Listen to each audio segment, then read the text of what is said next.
인터넷에 떠돌아다니는 수많은 뉴스 기사. 아직도 포털에서 일일이 검색하세요? 이제 뉴스통에서 터치 한 번으로 손쉽게 확인하세요. 최근 내가 구독한 기사를 분석해 오늘의 기사를 추천하는 개인 맞춤형 AI 뉴스. 나만의 공간인 뉴스북에서 콘텐츠를 편집하고 이용자와도 활발한 소통이 가능합니다. 사진과 영상 자유롭게 이동하고 언론사 기자들이 실시간으로 업로드하는 동영상도 확인해보세요. 더욱 풍성하고 새로워진 뉴스통. 지금 바로 만나보세요. 안녕하십니까 여러분, 제가 안동이 사이다 박준입니다. 오늘도 여러분 출근길 함께하겠습니다. 생방송 중 댓글 참여 많이 부탁드리고요. 박준의 뉴스 인사이다 바로 시작합니다.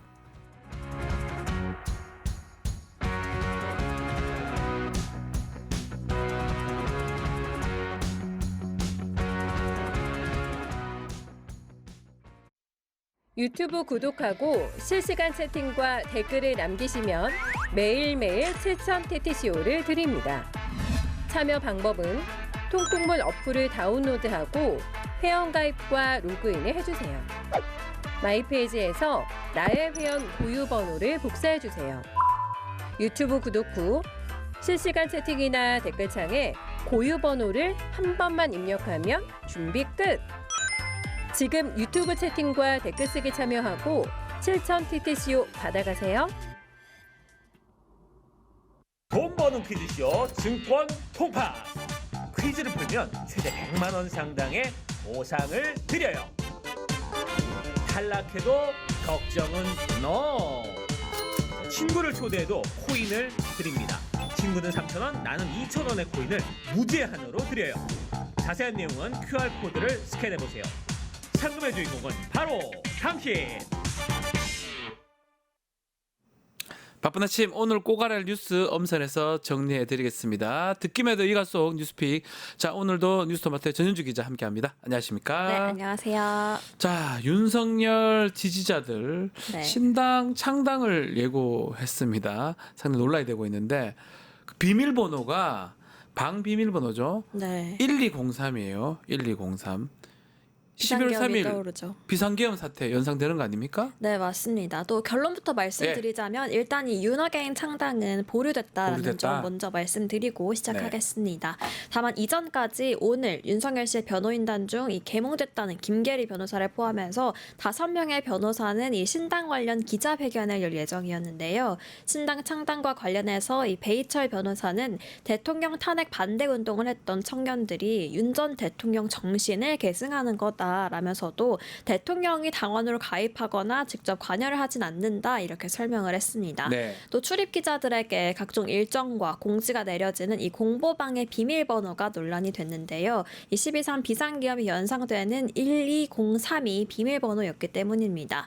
현재는 창당을 보류하긴 했지만 처음 이 소식이 흘러나왔을 때는 이 대통령 변호인단 변호사들이 직접 나선다는 측면에서 윤석열 씨가 이 대선판에 실제로 움직이는 것 아니냐 이런 논란이 확산되기도 했습니다. 자, 그렇지만 이 공보방 만드는 과정에서도 상당히 문제가 있었습니다. 그 베이철 변호사 네. 강제로 기자들을 정치부 기자들을 단톡방에 막 소환해서 이런데 통상적으로 이 공보방 이런 식으로 운영합니까? 이런 식으로 운영되지 않습니다. 그죠? 보통 이 정당 공보방의 경우에는 해당 정당에 출입 등록을 하면서 이 공보실에서 공보 단체 방에 초대를 해주는 형식으로 운영이 되고요. 또 대선같이 선거 공보방의 경우에는 선거 캠프에서 기자들이 자발적으로 참여할 수 있는 이 오픈 채팅방을 만들고 그 링크를 기자들에게 공지해서 기자들이 자발적으로 입장하는 방식으로 공보방을 운영합니다. 네. 하지만 이 논란이 되고 있는 윤어게인 윤석열 신당의 공보방 운영 방식은 좀 달랐는데요.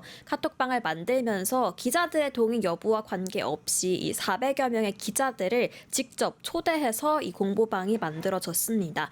이 기자들도 나도 모르게 그 방에 초대가 된 건데요. 기자들이 이 번호 수집 경위를 묻자 베이철 변호사는 의원님 통해서 받았다라면서도 이 구체적인 경위에 대해서는 언급하지 않았고 또 어떤 의원을 통해서 받았는지도 밝혀지지 않았습니다. 이후에는 죄송하다면서 다시 통상적으로 만들어지는 방식과 같은 방식으로 익명 단체방을 다시 만드는 일이 벌어졌습니다. 그렇죠. 이 파면된 전직 대통령 이 사람을 지지하는 윤어게인 이런 신당 창당 네. 이렇게 관심이 가는 게 윤석열이 얼마나 관여할지 이 부분 때문인데요.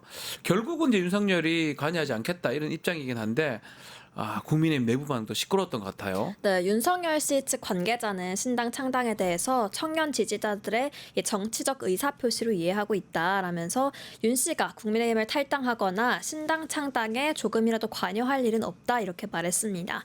친윤계 의원들도 일제히 청년들이 하는 거지 윤 씨와는 관계없는 일이다 이렇게 일축하기도 했는데요. 하지만 배 변호사 이야기는 좀 달랐습니다. 네. 배 변호사는 대통령님을 3번 뵙고 말씀을 나눴다라면서 대통령의 의중은 청년들의 자발적인 이 윤 어게인 운동이 정치 참여로 나타나야 한다면서 청년들의 순수한 정치적 운동에는 아버지처럼 함께하겠다는 마음이었다라고 말했는데요. 즉 윤 씨 측 얘기와 달리 윤 씨가 탄핵 반대 세력의 정치 참여를 주장했다는 게 이 배 변호사의 주장입니다. 네. 한편 신당 창당 이야기가 나왔던 어제는 국민의힘 당 대선 경선 시작일이기도 했는데요.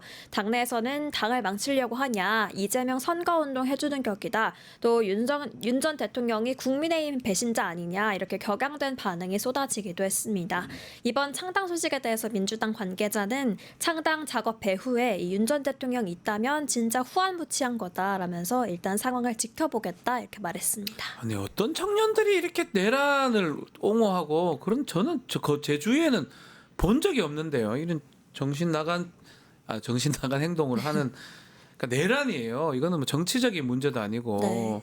그걸 한다고 그 신당을 만든다는 말도 안 되는 행위인데 어쨌든 논란이 많긴 했는데 신당 창당 계획 밝힌 지 반나절도 안 돼서 결국 무산이 됐습니다.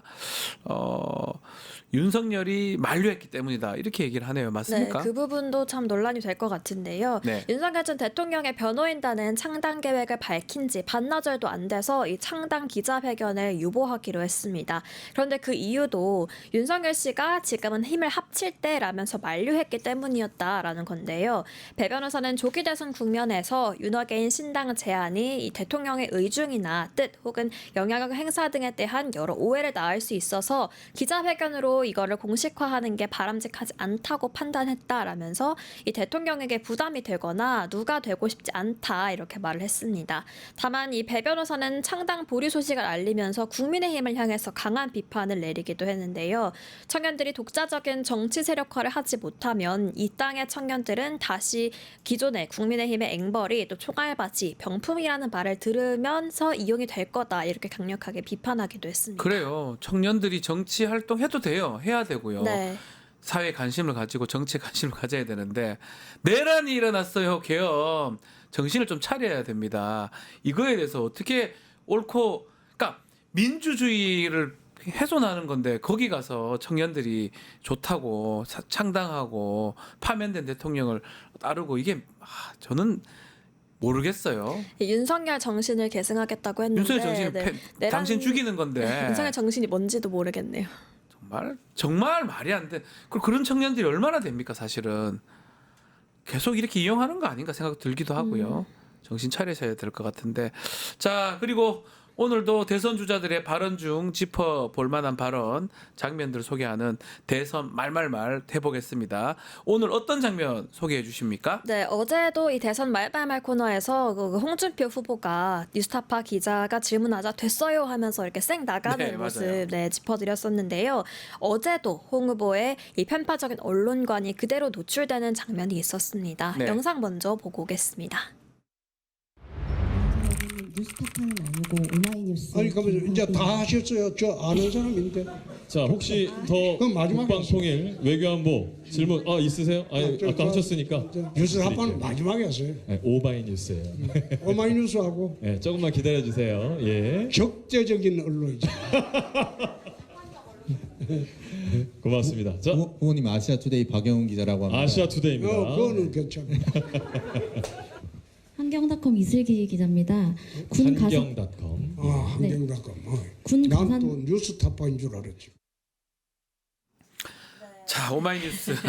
네, 오마이뉴스 네. 기자가 질문하려고 하자 다급하게 다른 기자를 가리키면서 아까 못한 사람 있지 않냐라고 하면서 오마이뉴스 기자에게는 마지막에 해라 이렇게 이야기를 합니다. 네. 그러면서 적대적인 언론사다라는 표현까지도 서슴지 않는데요. 이후 아시아투데이 기자가 질문하려고 하자 아시아투데이 거기는 괜찮아 라면서 편파적인 언론관을 또 한 번 그대로 드러냈습니다. 약간 농담조로 얘기하긴 하지만 심각해 보이는데 어제 또 홍준표 후보 뉴스토파에게 사과할 의향 있냐고 묻자 네. 또 이재명 후보 얘기를 꺼냈네요. 네, 홍 후보는 네. 기자들이 묻는 자유가 있듯이 질문 당하는 사람은 질문을 거부하는 자유가 있다. 그래야 공평한 것 아니냐 이렇게 말을 했습니다.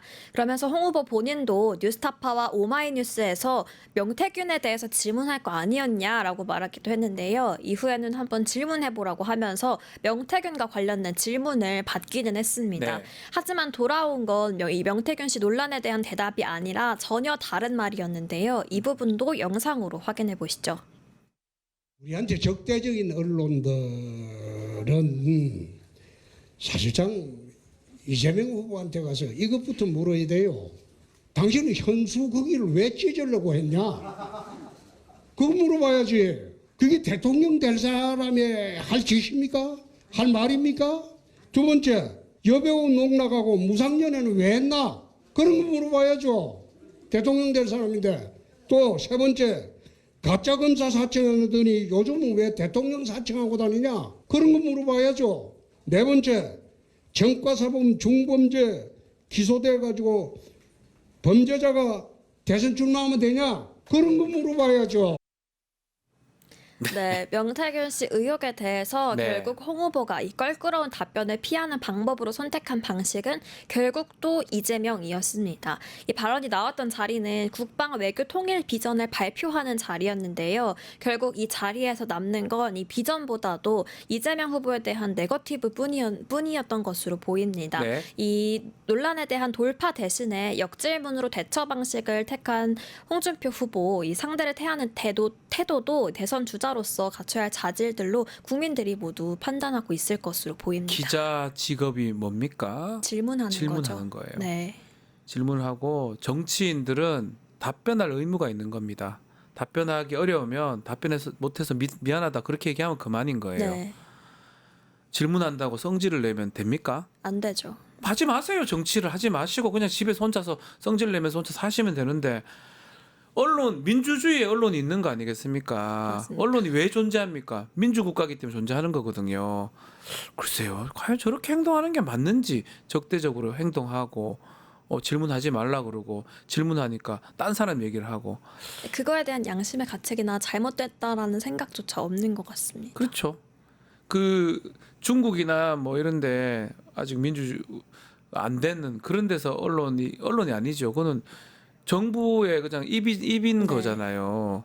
그러니까 그런 것들을 생각하고 있는지 모르겠는데 우리나라 민주국가고요. 언론의 자유가 있는 국가입니다. 기자들은 질문할 권리가 있고 좀 권선우 원내대표도 그렇고 좀 홍준표 후보도 그렇고 글쎄요. 이게 납득이 안 됩니다. 2025년입니다. 조선시대도 이랬나? 알겠습니다. 자, 오늘 뉴스픽 여기서 마무리하겠습니다. 전현주 기자 감사합니다. 네, 고맙습니다. 저는 최타임으로 돌아오겠습니다.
최타임 시간입니다. 최인호 전 의원, 임미애 의원 함께하겠습니다. 두 분 안녕하십니까? 네, 안녕하세요.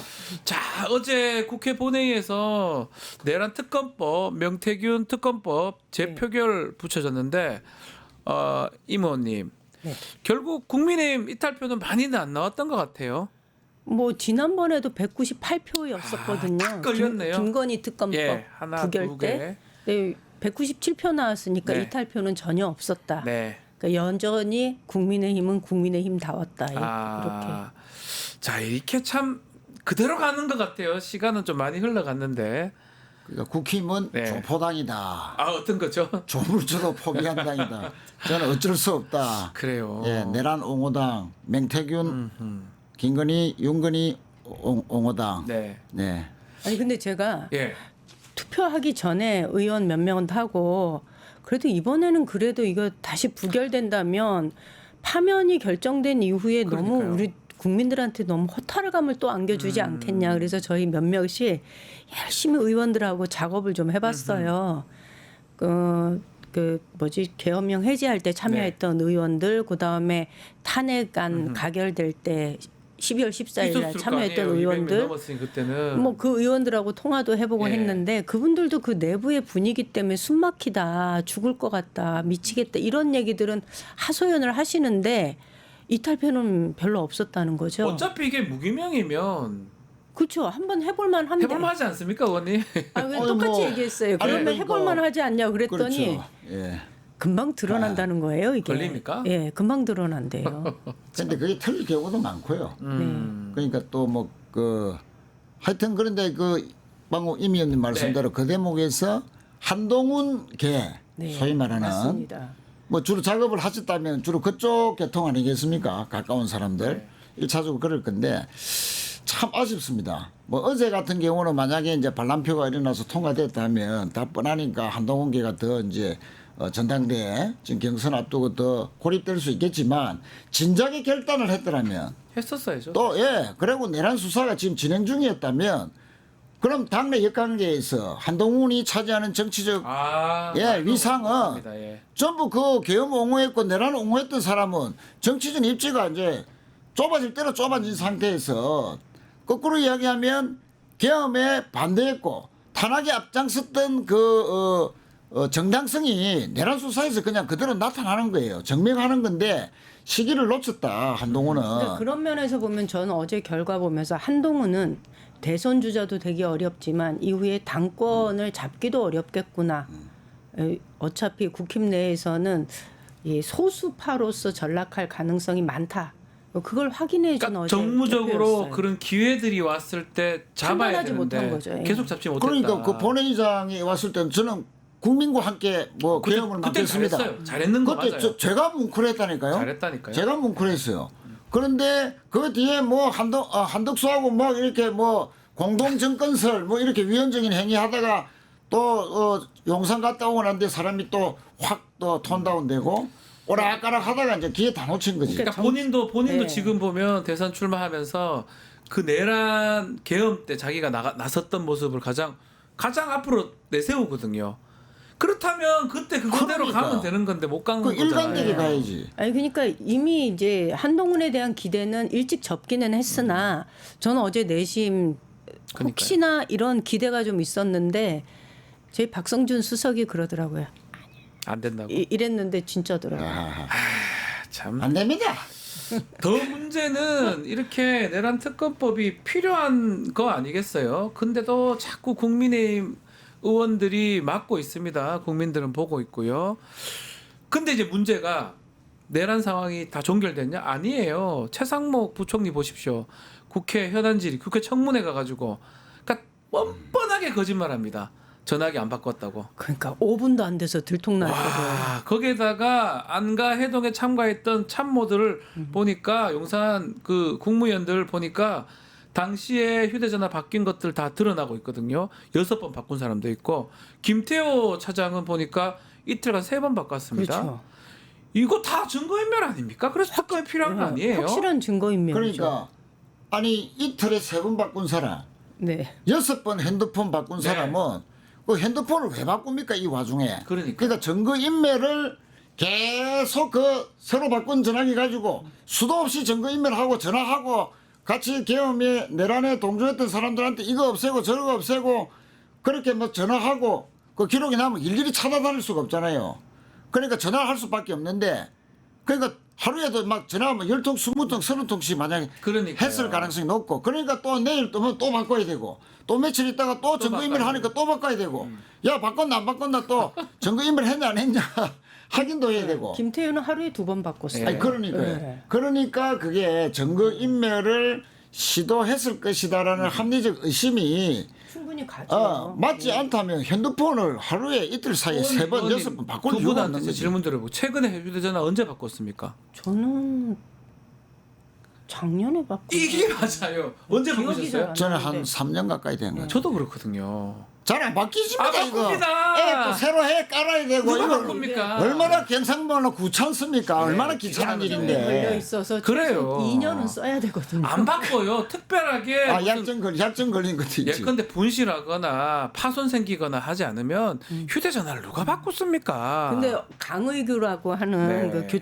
그 부속실장의 부속실장이죠. 경우 대통령실. 보니까 12월 3일 날 이 사람이 국무회의 소집한다고 그렇죠, 국무위원들한테 그 전화한 그 사람이에요. 사람입니다. 네네. 그리고 현장에서 비상계엄 선포문을 돌렸던 사람. 그런데 이 사람이 그 탄핵안이 가결된 그 다음 날 핸드폰을 바꿨거든요. 그러니까요. 네. 이래도 우리가 의심하는 겁니까? 말도 안 되는 의심입니까? 아니잖아요. 이 사람은 분명히 미리 계엄을 알았을 거다라는 그러니까요. 거죠. 그것에 대한 정황이 분명히 이 핸드폰 안에 들어 있을 있을 텐데 것이다. 바꿨다는 거죠, 이 사람도. 예. 그러니까 이제 이 강의구는 검찰총장 시절부터 그쪽 옆에 비서관을 네, 했으니까 맞습니다. 완전히 문고리 권력이라 봐야죠. 문고리 권력. 그러니까 이 사람이 예를 들면 박안수하고 작년 그 총선 있기 3월 달에 김용현하고 등등 네. 뭐 총선이 있기도 전인데 박 대통령 윤통하고 네. 같이 뭐 밥 먹으면서 총선 있기도 전에 뭐 비상 대권 운운했다는 거 아닙니까? 맞습니다. 네, 그리고 맞습니다. 총선 끝나고 뭐 6월달, 7월달경에 연영이가 안가에 불려가고 박안수도 동석하고 뭐 이런 그 해동 사실이 다 드러났잖아요. 네. 그런 사람을 연락하는 사람이 부속실장입니다. 맞습니다. 이것저것 쫙 군관계자들 김용현이 뭐 몇 시에 누구 대통령과 만나고 이런 걸 일정을 다 파악할 수밖에 없는 사람이 강의구인데 그럼 강의구가 계엄에 대해서 몰랐겠냐? 누구보다도 계엄이 선포될 때까지의 그 과정에 대해서 또 2차 계엄을 내릴까 말까 하는 그 과정에서도 충분하게 제일 잘 아는 사람이 강의구다. 대구죠. 네. 그러니까 이 양반이 계속 아직도 검찰 수사도 안 받고 한 있잖아요. 번도 수사를 안 받았다고 그러니까 제일 그게 알려져 답답해요. 있습니다. 대통령 비서실은 성역이야 성역. 그러니까 그 그러니까요. 파면이 되고 나서 그날 저녁에 이 사람들 사표 내겠다라고 얘기했던 거잖아요. 근데 한덕수가 이거 반려한 거잖아요. 엄중한 시기에 국정 운영에 공백이 생기면 안 된대요. 그게 증거인멸 계속 하라는 신호일 수 네, 있죠. 대통령실에 대통령이 파면이 됐는데 국정 운영에 공백이 생기지 않도록 이라는 말이 무슨 공백이 생긴다는 얘기죠? 이 사람들이- 증거인멸에 공백이 생겨서는 안 된다 이 말인 네. 거 아닙니까? 자, 이제 그렇군요. 휴대전화도 그렇지만 지금 보면 경찰이 대통령실이나 공간 압수수색하는 거 지금 다 맡고 있어요. 비서실장이 맡거나 정진석이 그랬다는 김성훈이 거잖아요. 맡거나 네. 다 맡고 있거든요. 이 부분도 휴대전화 교체하는 거하고 맥락이 같은 것 같다는 생각이 많이 들어요. 맞지요. 그 안에서 무슨 일이 벌어졌는지를 그러니까요. 지금 우리는 전혀 확인할 수가 없잖아요. 그걸 주도적으로 맡고 있는 게 정진석이라는 거고. 비서실장이요. 비서실장 요즘 뭐 하죠? 대통령도 없는데 뭐 하죠? 지 혼자 증거인멸 계속 하는 중이라고 보는 의심을 살 저는 수밖에 이런 없는 부분에 거. 있어서 국민들이 한덕수의 행위에 대해서 굉장히 네. 불만을 갖게 되는 거고 한편으로는 민주당 니네 뭐 하냐. 대통령실이 지금 주도적으로 나서서 저런 식으로 증거인멸을 하고 있는데 뭐 하고 있냐라는 얘기를 그 국민들이 저희한테 하는 얘기하긴 거예요. 하시. 근데 어쩔 민주당이 뭘 할 수 있습니까 여기서? 그럼 잡아 넣습니까? 아니 그래서 잡아놓은 건 그러니까 행정부가- 이 대목에서 경찰이 예. 물론 뭐 또 저항 때문에 10시간 대치하다가 또 이번에도 압수수색 못 했지 않습니까? 못했어요. 그러니까 저렇게 4차, 5차 압수수색 들어가는데도 아니 저렇게 격렬하게 저항하고 예, 결국은 대치하다가 포기하게 만들고 네.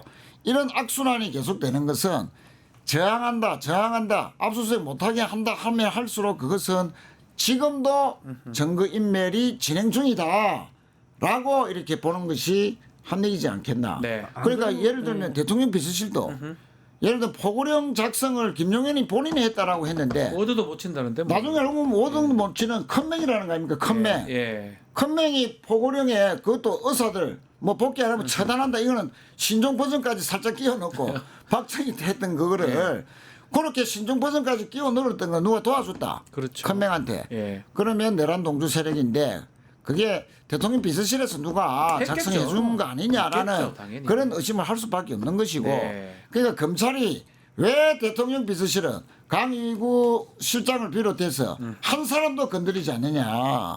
이것은 검찰에게도 누군가가 연락했고 뭔가 했었다는 뭔가 검찰의 고리 연락책 뭐 이런 것도 드러날까 봐서 아예 안 건드리는 거 아니냐라는 네. 그런 의심을 할 수가 있죠. 없죠. 예. 민주당이 좀 이런 얘기 하긴 해요. 뭐 국민들이나 또 민주당 지지자들은 너무 뭐 못하는 거 아니냐 하는데 저는 이런 생각이 들어요. 이렇게 계속 하는 걸 어떻게 막습니까? 그냥 무법이에요. 뭐 그냥. 그러니까 법을 어기기로 결심한 집단에게는 예. 어떤 것도 국회는 방법이 없는 입법부잖아요. 거예요. 행정부가 네. 아니고 검찰권을 갖고 있는 게 아니고 뭐 할 수가 없습니다. 그러니까 할 수 있는 저희가 건 너무 탄핵 답답한 거예요. 아니 네. 특검법 정도 내는 걸 할 수 있는 거예요. 그것도 막고 있잖아요. 그렇죠. 네. 그러니까 어제 만약에 특검법이 통과가 됐다면 그나마 좀 숨통이 트일 텐데 그 명태균 특검법이 사실은 기권표가 좀 나왔죠. 네. 네, 무효가 무효표가 좀 나왔어요. 나왔죠, 네 무효. 표. 예. 네 표가 무효가 아니었으면 이게 가결이 되는 거예요. 고민했는 것 같아요. 이렇게 해가지고 못 찍은 것 저만 같아요. 안 찍었는지. 그래서 좀 괘씸하더라고요. 네. 이게 이렇게 돼서 되겠나 싶은 거고 그러네요. 여전히 자리를 굳건하게 지키고 있는 대통령실의 행태. 저거는 조속히 해체가 되어야 되는 거죠. 다 사표 받아야지요. 그리고 임 의원님 그 1,300개 비아폰이 1,300개라는 네. 설이 네. 있지 않습니까? 그것 빨리 이제 저 서버 자꾸 그렇게 못 이게 우리 압색 못 하도록 하는 이유 중에 하나가 만약에 1,300개가 맞다면 그 1,300개가 공직자에게도 줬을 거고 비공직자 민간인 노상원 같은 오비 출신들 네. 전역한 장교들 또 장성들 또는 그 뭐 특수부대원들 이런 그 사람들에게 비아폰이 나눠졌고 유사시에 딱 신호를 주면 그 민간인들이 주로 어떤 뭐 체포 또는 뭐 제거 뭐 이런 쪽으로 쓰려고 지급됐다가 뭐 일부 해수도 했을 수 있지만 해수 못한 비아폰도 지금 있는 거 아니냐. 그러니까요. 아니, 그래서 근데 정확하게 그 사람들도 이게 비아폰이라는 게 연구 소지하는 게 아니잖아요. 나갈 때 기록하고 반납할 때 기록하고 하는 건데 이런 것이 제대로 그러니까 안 이런 이루어지는 거를 거예요, 수사를 지금. 하고 하긴 해야 됩니다. 내란 걸 하는데 딱 검찰이 지금 내란 막고 수사는 있잖아요. 딱 멈췄잖아요. 멈췄지 않습니까? 그렇죠. 예. 자, 그래서 사실 특검법이 필요한데 그것도 지금 막혀 있는 상황이고 그러면 결국은 새로운 정부 들었을 때까지 기다려야 되냐 또 이런 생각도 있고 윤석열 정부가 3년이었어요. 3년 네. 동안 별의별 일 기괴한 일들이 많이 일어났는데 뭐 고양이 놀이터에 혈세를 500만 원 썼다는 얘기도 있고 좀 황당한 얘기 중에 하나가 이게 좀 말이 안 돼요. 파면 이후에 윤석열 후보가 간저에서 7일간 물을 228톤을 썼다고 하는데 이게 제가 저기 알아보니까 228톤이면 자 라면을 끓여 먹었나 싶어서 알아보니까 라면을 45만 그릇을 만들어야 되더라고요. 아니, 이거 45 이거 뭡니까 사실은 이거? 2인 가구 기준으로 저희 집에도 보면 이거 사실 15톤 정도 쓰는 게 그렇죠. 10톤, 15톤, 20톤 많이 이게 써도 다거든요. 정말 많이 써도. 네네. 예. 아니 그런데- 물을 물 쓰듯이 썼다는 거 아닙니까? 228톤이면 처음에는 이게 네. 이걸 쓴 게 아니라 어디 수도가 샜나?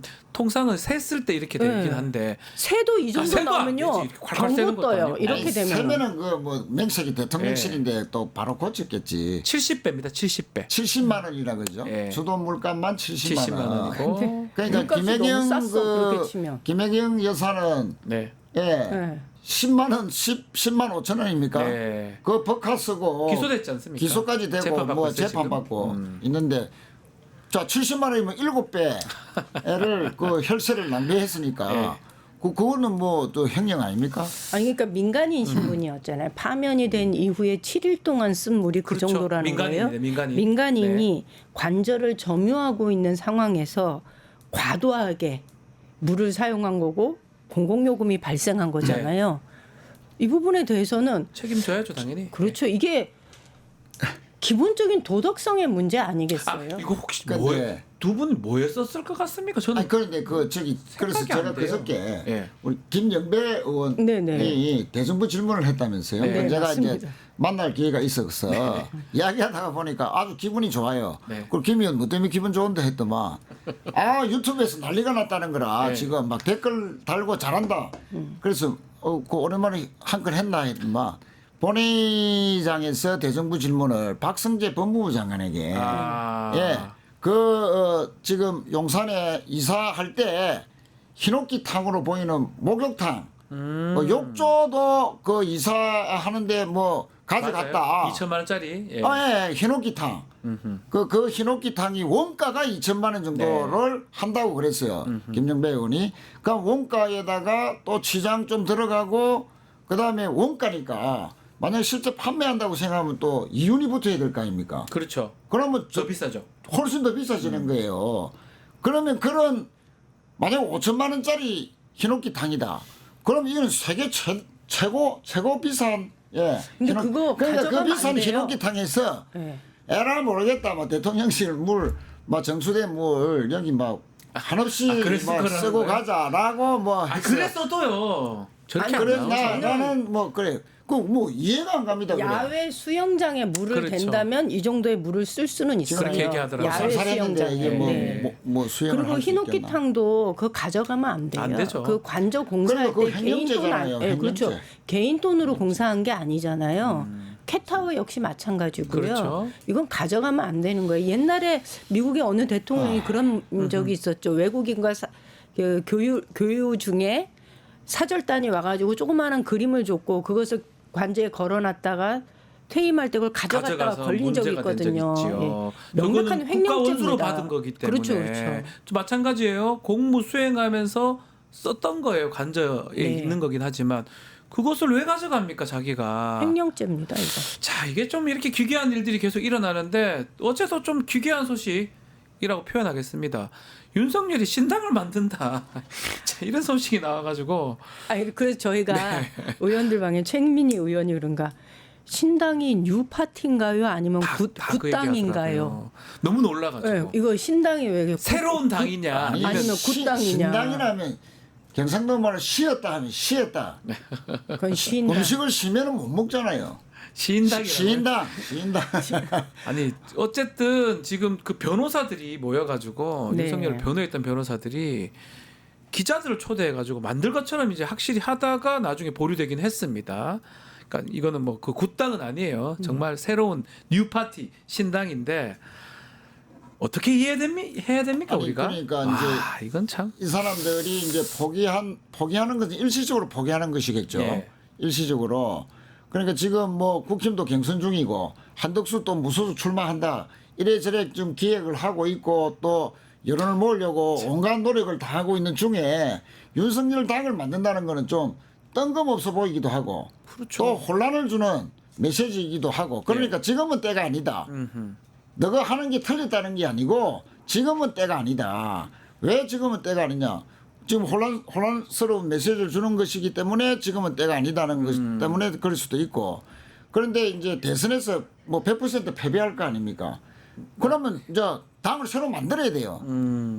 예, 뭐 헌법 소원 안 해도 국민의힘은 해체로 가는 수순이고 그럼 새로운 당을 만드는 과정 그것이 윤석열 당을 만들려는 그런 그 기획을 지금도 갖고 있는 그 일단이 어제 그런 식으로 드러난 거 아니냐. 지금 윤석열은 또 윤석열을 핵심적으로 지지하는 소위 이제 정치 기획자들은 탄핵에 반대했던 35% 정도 이것이 절대적이고 계속 갈 거라고 보는 겁니다. 네. 그렇기 때문에 대선에서 지더라도 뭐 35% 40%는 받지 않느냐.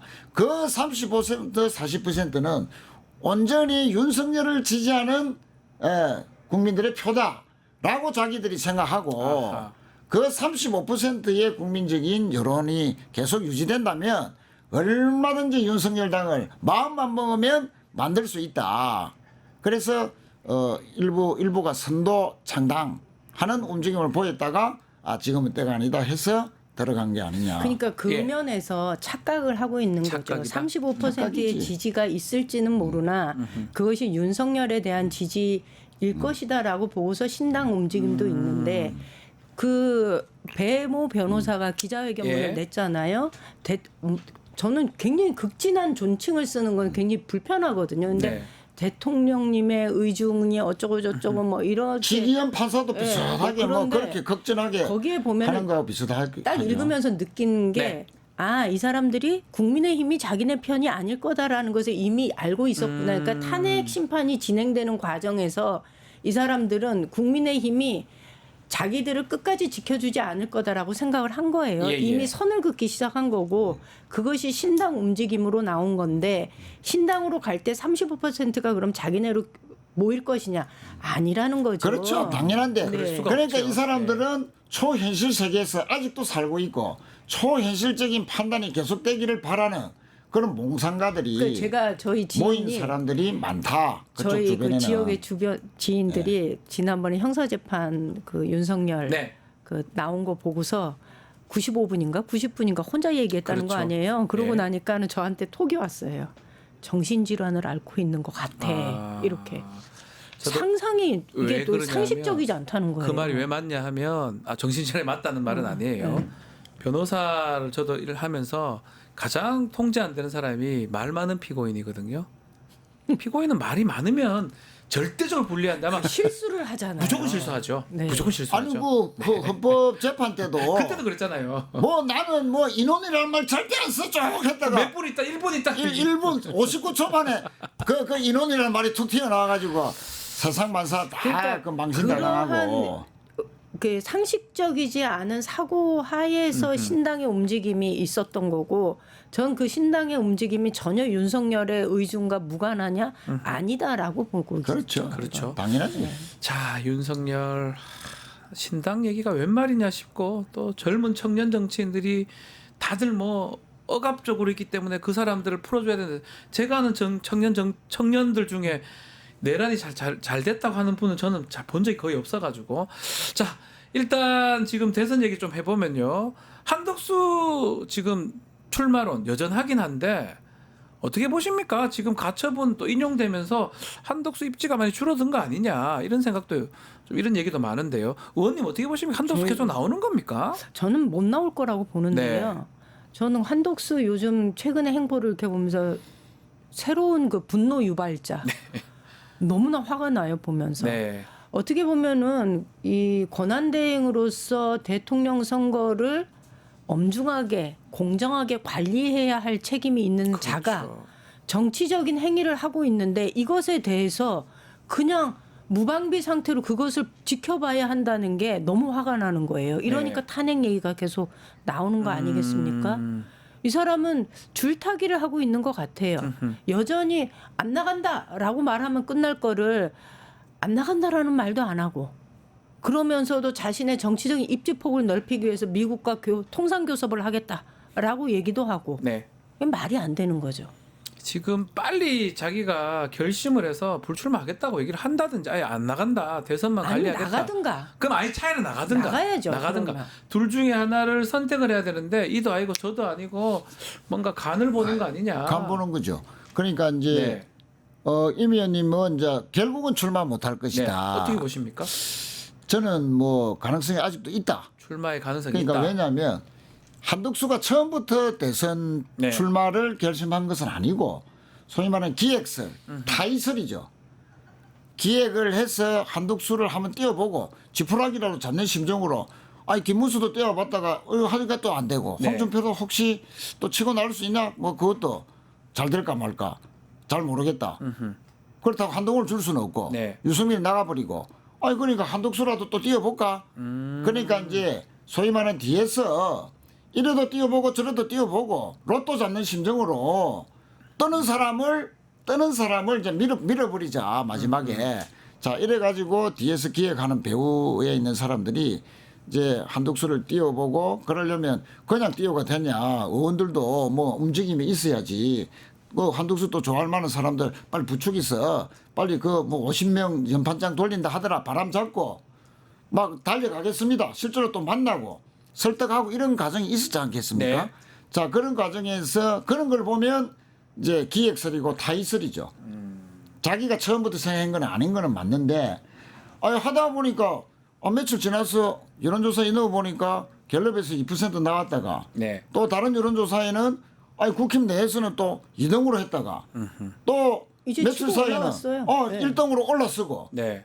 그러니까 국힘 지지자들 강경 보수 세력 내에서의 여론조사에서 1등으로 이제 올라서는 과정까지 오면서 이것 봐라 이거 이제 간보는 과정 또 이제 타의설이 아니고 자의설 스스로도 스스로도 이것 봐라 네. 이러면서 이제 여론조사를 아주 유심히 보면서 김문수는 적겠는데 그럼 이재명 후보하고 간극이 좁아질까? 이재명 후보하고 만약에 전체 국민 여론조사에서 이 간극이 좁아진다는 것은 일부 중도 보수들이 움직이고 이재명 후보 쪽에 있는 것이 한덕수로 좀 이동하든지 아니면 지지 없음으로 답변했던 그 사람들이 일부 한덕수로 가든지 네. 이렇게 해야 이제 좁아지는 거 아닙니까? 그러면 그 좁아지는 것을 다음 주말 정도까지 계속 여론조사를 보다가 진짜 이거 많이 좁아지네. 한덕수에 대한 기대가 바람이다. 랄 한 정도로까지 간다면 한덕수 대행도 나올 수도 있다. 그러니까 마지막은 자기 검증이 필요하겠죠. 네. 자기는 자기 자신만이 압니다. 네. 내가 대권 출마를 했을 때 과연 감당할 수 있느냐. 그 감당하는 건 돈도 조직도 있지만 대선이라는 것은 온 지금까지 살아왔던 모든 족적들이 다 파헤쳐지는 그렇죠. 또 검증될 수밖에 없는 그런 상황에서 과연 내가 치명적인 거라도 한 몇 개라도 나온다. 그러면 뭐 질 것이 뻔한 선거에서 또 치명적인 타격까지 있고 그것이 사법적인 처리까지도 이어질 수 있는 사안이라면 포기하겠지만 출마한다면 그런 것도 이제 뛰어넘는 본인의 결심. 그게 필요하다. 필요한데 지금 이제 뭔가 유동적이라는 거 그러니까 유동적이라는 것은 뭔가 자기가 치명적인 약점이 있느냐 또 내란 과정에서 뭔가 불쑥 네가 한 일을 내가 알고 있다고 뛰어나오는 사람이 만약 있다라고 했을 때 또 입을 뭐 그런 것까지도 지금 상상하는 단계까지 간 거 아니냐. 한덕수가 나온다고 결심을 한다면 김문수가 후보가 되어야 돼요. 그래서 김문수가 후보가 되면 나중에 밀어준다. 그렇죠. 무소속으로 나온 한덕수하고 단일화해서 협상을 해서 김문수는 그래도 윤석열의 입김으로 어느 정도 주저앉힐 수 있거든요. 수습이 가능하거든요. 네. 그런데 김문수가 아닌 다른 사람이 후보가 되었을 때는 근데 한동훈 은 불가능하죠. 된다는 거죠. 거기다 네. 홍준표 안 이 됩니다. 과정에서 자기 지지자 그래도 나름 탄탄한데 설득이 안 돼요. 지지자들을 설득할 수가 없어요. 그렇기 때문에 불가능하다라고 보는 거고요. 만약에 한덕수를 정말 기획설로 밀으려고 하면 김문수를 그 후보로 밀겠지. 당선시켜야 된다는 거고 저는 인생 말년에 본인이 망신당하기로 결심한 거 아니면 실제로 불가능하다. 이게 그렇죠. 이제 그리고 정치는 그게 합리적인데 잘하시지만 이 배짱이 좀 있어야 돼요. 그 배짱도 정도의 없지. 배짱도 없는데 저는 그냥 자신의 존재감을 계속 드러내는 것으로 만족할 거다. 그리고 제2의 반기문을 우리가 또 볼 가능성이 많다. 그러니까 지하철 2번만 타봐라. 맞습니다. 이렇게 그러니까 싶습니다. 임 의원님 네. 말씀이 구구절절히 합리적이고 네. 그래서 못 나올 것이다라는 근거를 다 대했었잖아요. 그럼에도 불구하고 이렇게 저렇게 조금씩 오르다가 다음 주까지 더 올랐어요. 그런데 불출마 선언해버리면 자 모든 후보들을 국민의힘 후보들을 다 제친 상황에서 네. 자기가 불출마 선언해버리면 여기 있는 사람들 국민의힘 후보는 마지막에 결선 가는 2명을 압축된 상황에서 만약에 자기가 드랍한다. 네. 라고 했을 때 이 두 사람은 누가 돼도요. 대타. 안 되는 대타이고 그건 게임이 완전히 끝나버리는데 그러니까요. 그런 상황까지도 충분히 그 정도는 알 거 아닙니까? 아무리 뭐 정치를 뭐 잘 일선에 안 했다 하더라도 그런 걸 알 만한 분이 이 정도로 즐긴다. 그냥 즐긴다는 차원 이상이다라는 네. 것이 그 대목에서 그런 거. 그 아까 홍준표 네. 하셨잖아요. 근데 홍준표는 후보는 분명히 안 하려고 할 겁니다. 자기가 국민의힘 후보가 되면. 그렇죠. 그런데 그래서 이철규라든지 찐년들이 홍준표 후보에게 붙은 이유는 홍준표가 잘나서 그런 게 아니고 도와주고 홍준표를 도와주고 만약 1등이 됐잖아요. 네. 그러면 빚 갚아라. 당신 이래 보니까 만약 홍준표가 그래갖고 극적으로 뜨면은 계속 가는 것이고 한덕수는 뭐 안 하면 드랍 시키면 되는 거예요.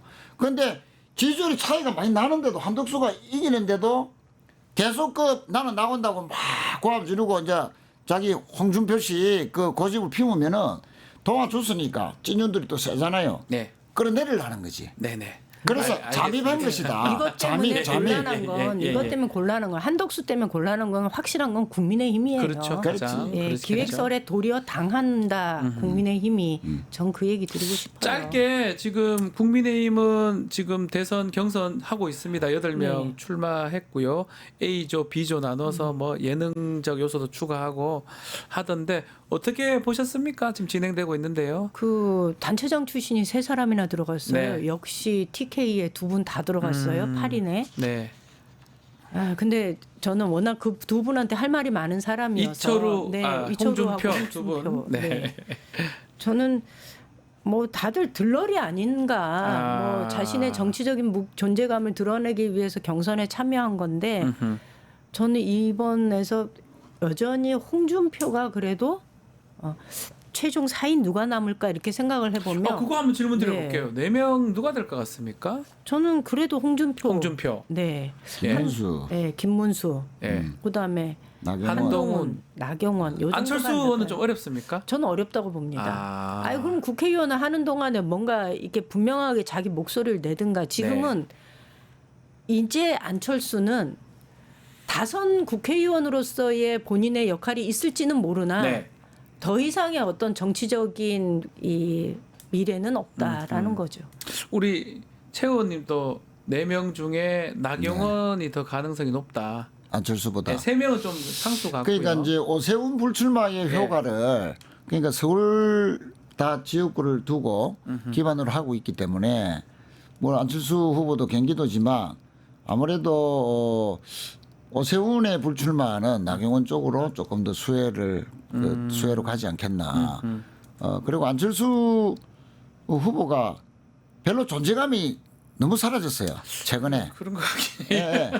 다만 이제 기대할 수 있는 것은 김문수, 홍준표, 나경원이 다 친윤, 강성 보수들한테 다 지지를 받다 보니까 절묘하게 이제 3분할이 되어야 3명 다 통과할 수 있는데. 그러니까요. 그런데 이제 안철수는 그건 아니니까 그렇다고 해서 그러면 찐윤 그 강성 보수들의 범위가 크고 그 한동훈 배신자 프레임에 짜있는 이 이제 합리적인 보수들의 범위는 작은 그렇죠. 포션이 작은 상황에서 한동훈도 주고 안철수도 통과시켜주고 그 정도 파이가 안 되는 거죠. 그러니까 안철수하고 한동훈하고 네. 제가 볼 때는 이게 조금 겹쳐요. 비슷하죠. 겹쳐요. 그래서 지지자가 비슷할 것 같아요. 안철수는 이제 더 이상 뭐 꿈꾸시기는 힘들지 않을까. 끝나. 네. 쉽지 않다. 네. 쉽지 않다. 알겠습니다. 시간이 또 훌쩍 다 지났습니다. 오늘 제타임은 여기서 마무리하고 저희는 다음 주에도 뵙도록 하겠습니다. 제인호, 임미영과 함께했습니다. 두 분 감사합니다. 네, 감사합니다.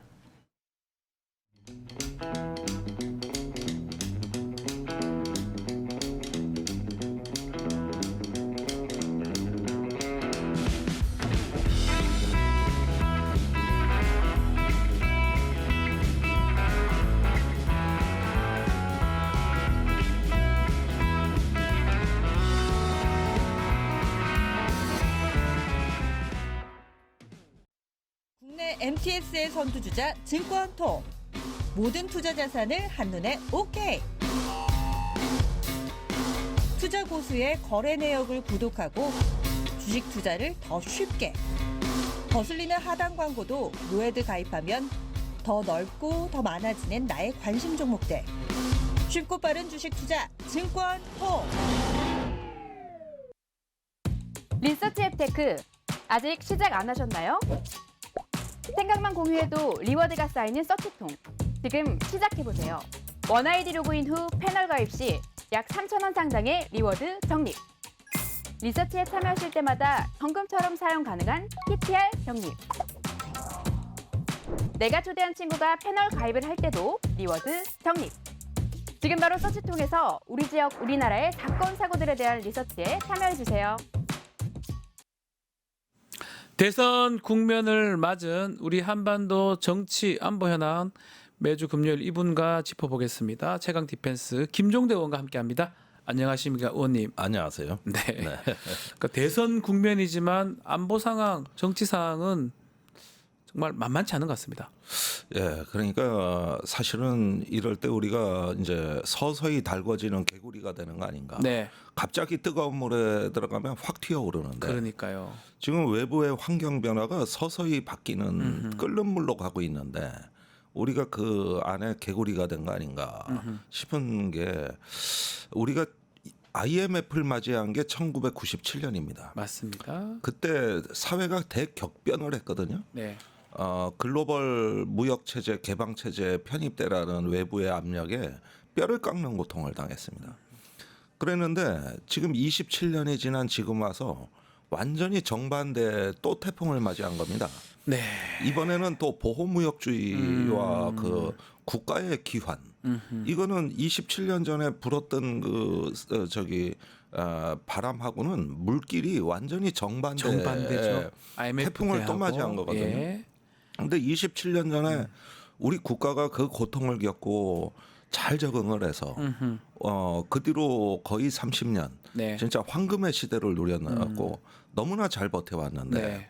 이번에 정반대 이 물결을 맞이해서 과연 어떻게 헤쳐나갈 것인가.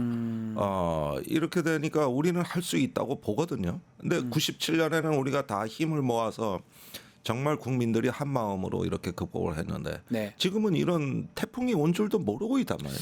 그러니까요. 예, 그러니까 난 지금이 더 위험하다고 봐요. 오히려. 왜냐하면 그때처럼 고통스럽진 않으니까 별거 아니겠지. 저러다 잘 지나가겠지. 넘어가겠지라고 하는데 예. 실제로는 그렇지 않을 것 같다는 생각을 하시는 거군요. 그렇습니다.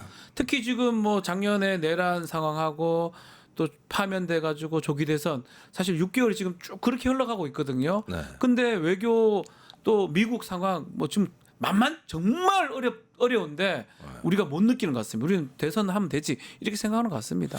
그렇죠. 우리가 지난 27년간 김영삼 때 네. 세계화, 네. 개방화, 정보화 이런 말을 입에 달고 살았죠. 맞습니다. 그런데 지금은 그런 신자유주의 담론이 다 부정되고 있으니까 네. 그러면 그 다음이 뭐냐? 떠오르는 게 있습니까? 잘 없어요. 잘 없어요. 없어요. 그러니까 하나의 질서가 파괴되고 새로운 질서를 향해 가는데 우리가 과거에는 잘 적응만 하고 따라가면 됐지만 이번엔 다릅니다. 그게 아니라 이제는 우리의 어떤 그 공간을 만들어서 그 생존 공간 안에서 대한민국이 나름대로 지도적 위치에서 주도해 나가지 않으면 죽는 판이에요. 예전에 모방하고 잘 따라가면 됐는데 그런 상황 아니라는 거잖아요. 아니죠. 예. 그러니까 어떤 정치인이나 어떤 국가의 지성들이 이런 문제에 대해 가지고 좀 뭔가 그 힘과 에너지를 모으려는 노력을 하고 있는가. 네.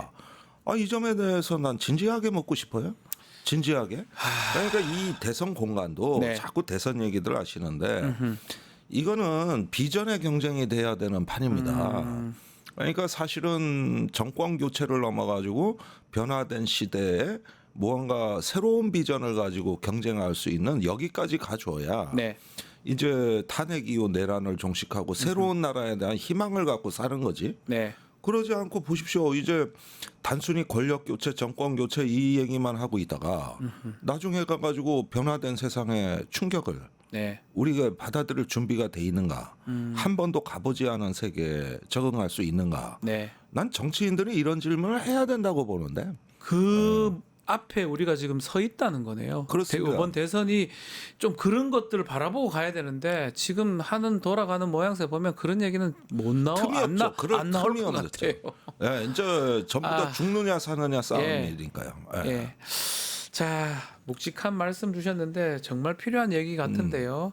자, 하나하나씩 좀 또 짚어볼 얘기 좀 짚어보겠습니다. 일단은 헌법재판소에 한덕수 권한대행 그 헌법재판관 후보자 임명했던 거 가처분 네. 이게 주초에 주초가 아니죠. 엊그제죠. 죄송해요.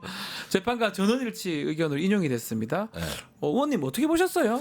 글쎄 뭐 그건 법률가들이 설명을 잘 하는데 네. 이제 이건 가처분 신청이고 뒤에 본안 소송이 따로 있지 않습니까? 있습니다. 예. 거기서도 저기 이런 재판관 지명은 잘못된 거라는 판결이 나올 가능성이 높다는 걸 염두에 두고 네. 가처분 신청이 인용된 걸로 보입니다. 그렇게 보면은 저기 만약에 가처분을 기각했다가 네. 재판관이 지명이라도 됐는 날이면 이후에 저기 한덕수가 지명한 이 권한이 없고 네. 잘못된 지명이라는 본안 판결이 나왔을 때 여기서 대혼란이 발생할 수 있거든요. 네. 그래서 그걸 예방하는 차원에서의 인용이라고 보여집니다. 이렇게 보면은 이 곧 있을 그 본안 소송에서도 이건 안 되는 소송인 거 아니냐 네. 이렇게 보여지는 거고요. 그런 어떤 법률적인 문제도 있지만은 정치적으로 보면은 정치적으로요? 예, 이거는 이제 그 한덕수가 재판관 지명을 통해 가지고 만들어놨던 정치판 자체가 깨지는 거거든요. 한덕수가 지금 문제다. 한덕수 차출로 뭐 등등하고도 관계되는 겁니까? 그렇죠. 지금 상황이. 근데 이 부분에 있어서 한덕수 대행은 지금 헌재에서의 이 패소 기각이 네. 본인의 어떤 정치 프로그램에 있어가지고 막대한 차질을 빚어가지고 대망론 자체도 잠시 가지만 네. 무엇보다도 이제 한덕수는 트럼프 전화만 기다리고 있을 거다. 이제 여기서는 게임이 안 되니까. 예. 그리고 이건 살아있는 시나리오입니다. 저기 실제로 이게 언론에서 왜 보도를 안 하는지 모르겠는데 네. 지금 최상목 대행이 이제 다음 주 초면 미국 미국에 가잖아요. 급파돼 가지고 예. 안덕수 산업부 장관하고 미국 가서 2명의 장관이 2+2 회담을 한다. 여기까지는 예고가 나왔죠. 네, 보도가 됐습니다. 그런데 그 사람들은 선발대로 간 거예요. 한덕수 대행을 미국에 트럼프가 불러들여서 한덕수가 미국에 갑니까? 그게 살아 있어요.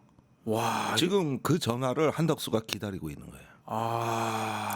이게 내가 보기에 회심의 카드라고 믿고 있는 겁니다. 오히려 이 헌재 결정이 본인한테는 불리하지만 예. 남아 있는 카드는 트럼프 카드. 트럼프 카드예요. 트럼프 카드고 그래서 최상목을 선발대로 보낸 겁니다. 그러면은 뭐냐면 알래스카의 그 투자 문제에 LNG 대해 사업 가지고 문제. LNG에 대해 가지고 MOU 정도 체결할 가능성이 있어요. 그런 다음에 관세를 확 낮춰주는 겁니다. 네. 그리고 한덕수가 귀국해서 내가 관세 문제를 해결하고 왔다고 떵떵거리는 거죠. 이 시나리오가 살아 있어요. 아직까지. 예. 예. 이게 살아 있는데 한덕수한테는 시간이 많지 않기 때문에 최상목이 가서 바로 한덕수를 저 미국에 초청하는 문제를 바로 협의할 겁니다. 그래가지고 이게 4월 말까지는 이 이벤트가 끝나야 된다. 이거 저는 생각도 못했는데. 아니 움직이고 있어요. 이게 지금 사실 이런 거면 제대로 된 협상이나 제대로 된 우리가 좀 퍼주는 거 그런 상황이 될 가능성이 높지 않습니까? 그러니까 가스공사를 급히 투입한 겁니다. 그러니까 지금 가스공사가 뭐 석유공사가 가도 되고 가스공사가 가도 되고 그러는데 전부 다 천문학적 빚더미 위에 올라앉아 있습니다. 네. 그런데 원래 이런 사업은 포스코나 예. 아니면 SK 에너지 솔루션이나 뭐 이런 그 민간 기업이 가서 투자도 하고 실사도 하고 그게 맞죠. MOU도 하고 이게 예. 맞거든요. 예. 근데 그럴 시간이 없었던 거예요. 민간 기업을 동원할 시간이 없으니까 급히 가스공사를 동원한 겁니다. 사실 그럼 이거는 국가 이익을 자신의 정치적 이익하고 맞바꾼 거 아닙니까? 그럴 수 있어요. 그러니까 우리가 12월 3일 날 군사 쿠데타를 봤다면 예. 지금 여러분들은 경제 쿠데타를 보고 계셔. 경제 쿠데타를. 그런데 무섭네요. 저기 지금 미국에서 비공식적으로 오는 거는 MOU라도 체결하자는 시그널이 오고 있단 말이에요. 예. 그런데 이걸 갖다가 4말 또는 최악의 경우에 5월 초 한덕수가 미국에 가면 가시권에 들어오고 그 사이에 벌써 가스공사는 알래스카를 갔어요. 실사한다고. 이야. 이 시나리오가 살아있는 겁니다. 이 시나리오. 의원님, 그러면 그것까지 봐서 한덕수 나올 수 있다 이렇게 보시는 거군요. 그러니까 이걸로 한번 띄워보는 겁니다. 띄워보는 나올 수 거죠? 있다 없다는 한번 일단은 여기에 배팅을 해보는 거예요. 간을 계속 본다 그러잖아요. 그렇죠. 이래 헌법재판소 저거 때 하나 올려놓고 재판관 할 때 한번 올려놓고 또 지금 미국 트럼프가 전화했다 했는데 알고 보니까 무슨 사업하고 협상 통상 같은 것도 자기가 한다. 그렇죠. 그러면서 띄우고 그리고 그래서 뭐가 하나 딱 나오면 한덕수를 트럼프가 직접 만나줄 가능성이 있는 그게 거죠. 크다. 자 그러면은 네. 이 알래스카 띄우기인데 어떤 MOU라도 비밀리에 체결할 가능성이 있는데 이게 알래스카 가스전은요. 네. 미국의 대왕고래입니다. 그러니까 다 포기했던 걸로 알고 있어요. 다른 나라들 가서 우리가 저길 왜 갑니까? 전 좀 이해가 안 되거든요. 또 이런 기사 나올 거예요. 예. 3월 5초쯤 되면 뭐 알래스카 삼성전자 시가총액의 몇 배, 그다음에 동토의 땅 아래 엄청난 노다지 숨어 있어. 네. 그다음에 북극이 녹고 있거든 지금. 예. 원래 알래스카 개발이 안 되는 이유가 이게 영구 동토가 있기 때문에 공사가 어려운 거예요. 뚫지를 못하는 거죠. 뚫지를 못하고 1년에 한두 달밖에 공사를 못해요. 그렇죠. 그래서 공사비가 확 늘어나는 거거든. 근데 문제는 지금 북극이 녹고 있잖아. 녹으니까 그러니까 공사하기 기후가 좋다. 변하면 그때는 달라진다 이거지. 그때 가서는 이게 경제성이 높아진다 이거지. 그리고 북극 항로를 우리가 개발해야 되니까. 그런 얘기도 할 거고. 이렇게 돼가지고 다른 설명 논리가 들어온다니까. 그러면서 알래스카의 꿈 이런 거. 박근혜 대통령이 미국에 나사가 가지고 달에 태극기를 펄럭이게 해야겠다. 달에 공기가 없는데 태극기가 어떻게 펄럭거려? 그냥 뻣뻣이 서 있지. 어쨌든지 간에 무슨 달나라 꿈 하더니 그거 아직도 추진 중이란 말이야. 아르티메스 계획. 이런 거 가서 사인해주고 왔잖아요. 근데 달은 너무 멀고 알래스카가 좀 가깝다. 네. 한덕수 대망론, 한덕수 차출론 아직까지 유효하다. 그러니까 이 시나리오가 남아 있다. 이 시나리오 남아 있다. 이 국민의힘 이 경선을 지금 하고 있는데 그 후보들은 이게 사실 이게 이해가 안 될 것 같거든요. 여기서 결선 통과해봤자 부전승 올라가 있는 한덕수하고 다시 붙어야 되잖아요. 그게 이제 그래서 견제가 시작됐죠. 대표적으로 나경원 의원이 민주당하고 똑같은 얘기를 하고 있습니다. 한덕수 경제 아무것도 하지 마라. 이 얘기를 나경원 의원이 그래서 견제하는 겁니까? 벌써부터 그런 견제가 나오고 있죠. 그리고 이 시나리오는 안 된다. 이렇게 본 게 나경원 의원이었던 것 같아요. 그리고 나머지 후보들도 솔직히 말해서 이런 시나리오를 경선 후보가 좋아할 리가 없죠.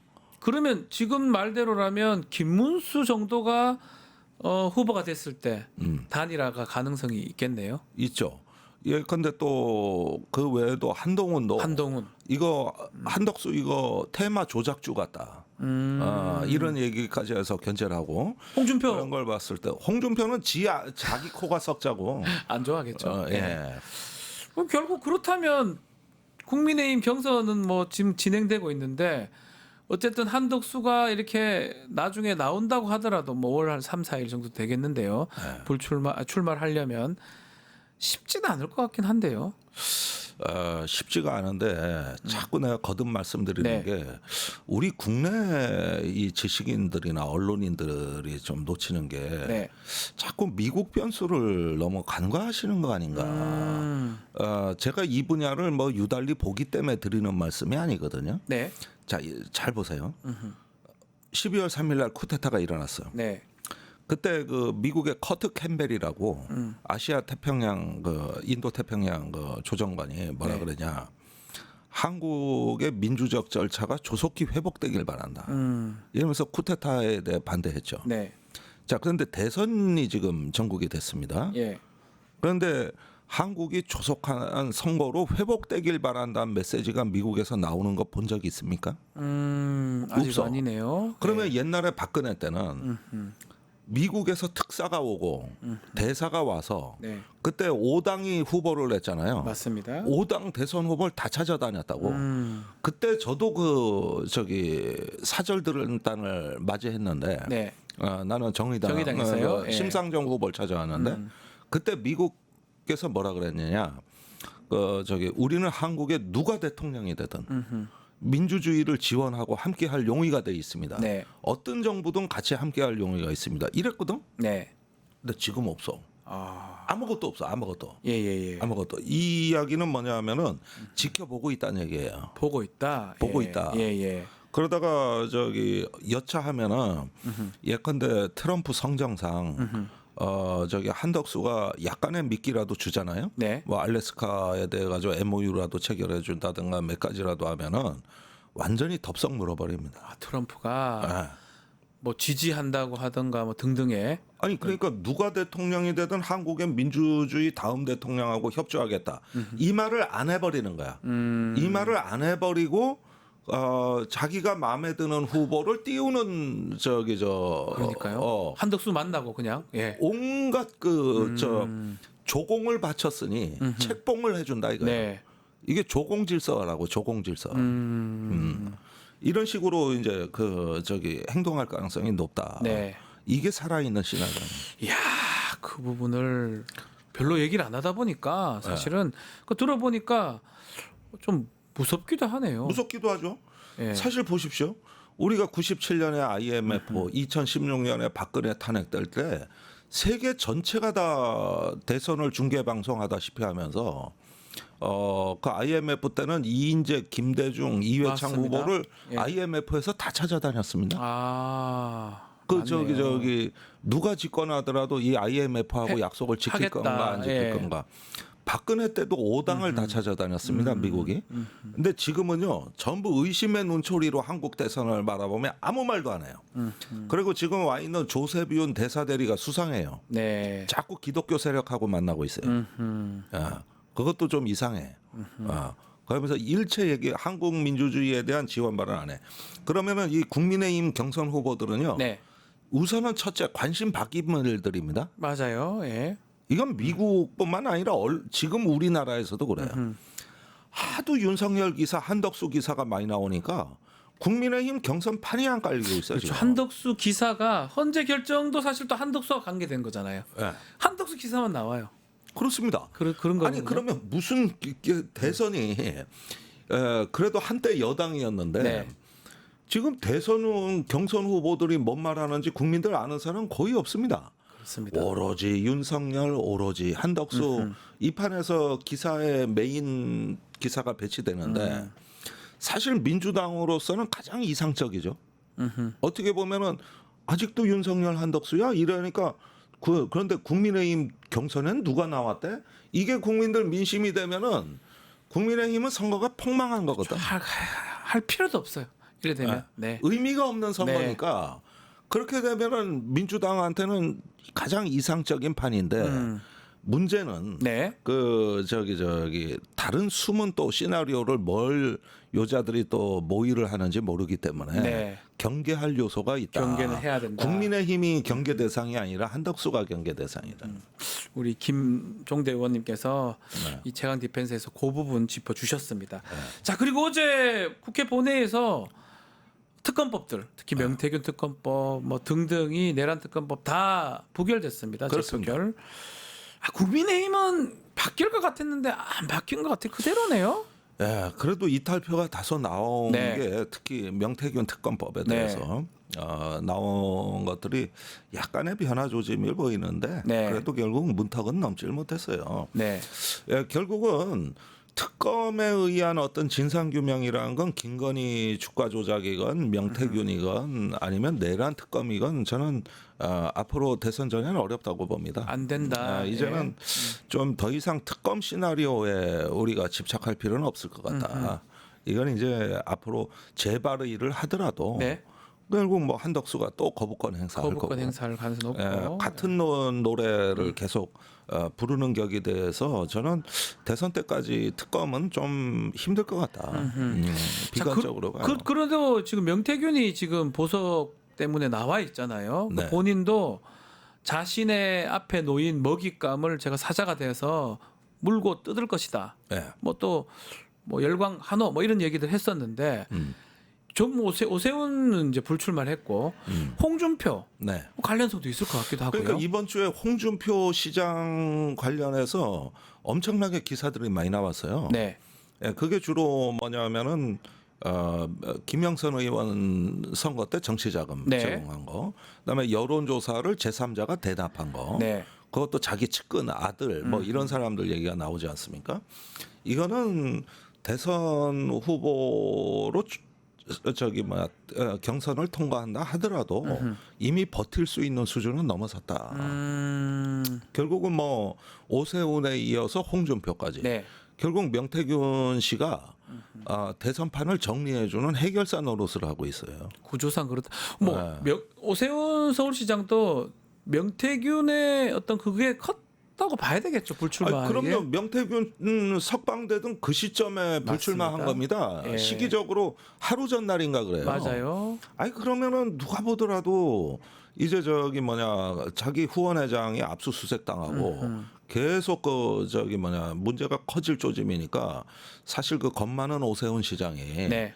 일단은 사법 리스크를 감당하지 못하고 이걸 갖다 줄이기 위해서 대선 불출마를 한 거죠. 네. 사실은 불출마하면은 관심사에서는 사라지니까. 그나마 죄가 사라지니까. 사라지는 건 아니니까. 예.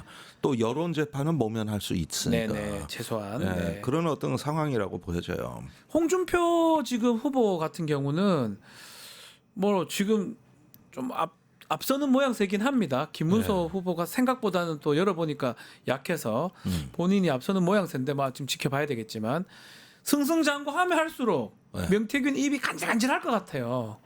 안 그렇습니까? 그러니까 여전히 명태균은 자기가 세상을 지배하고 그러니까요. 내가 판을 짜는 어떤 거 본인의 신기로 거의 정치를 보는 아주 독특한 관점이거든요. 예.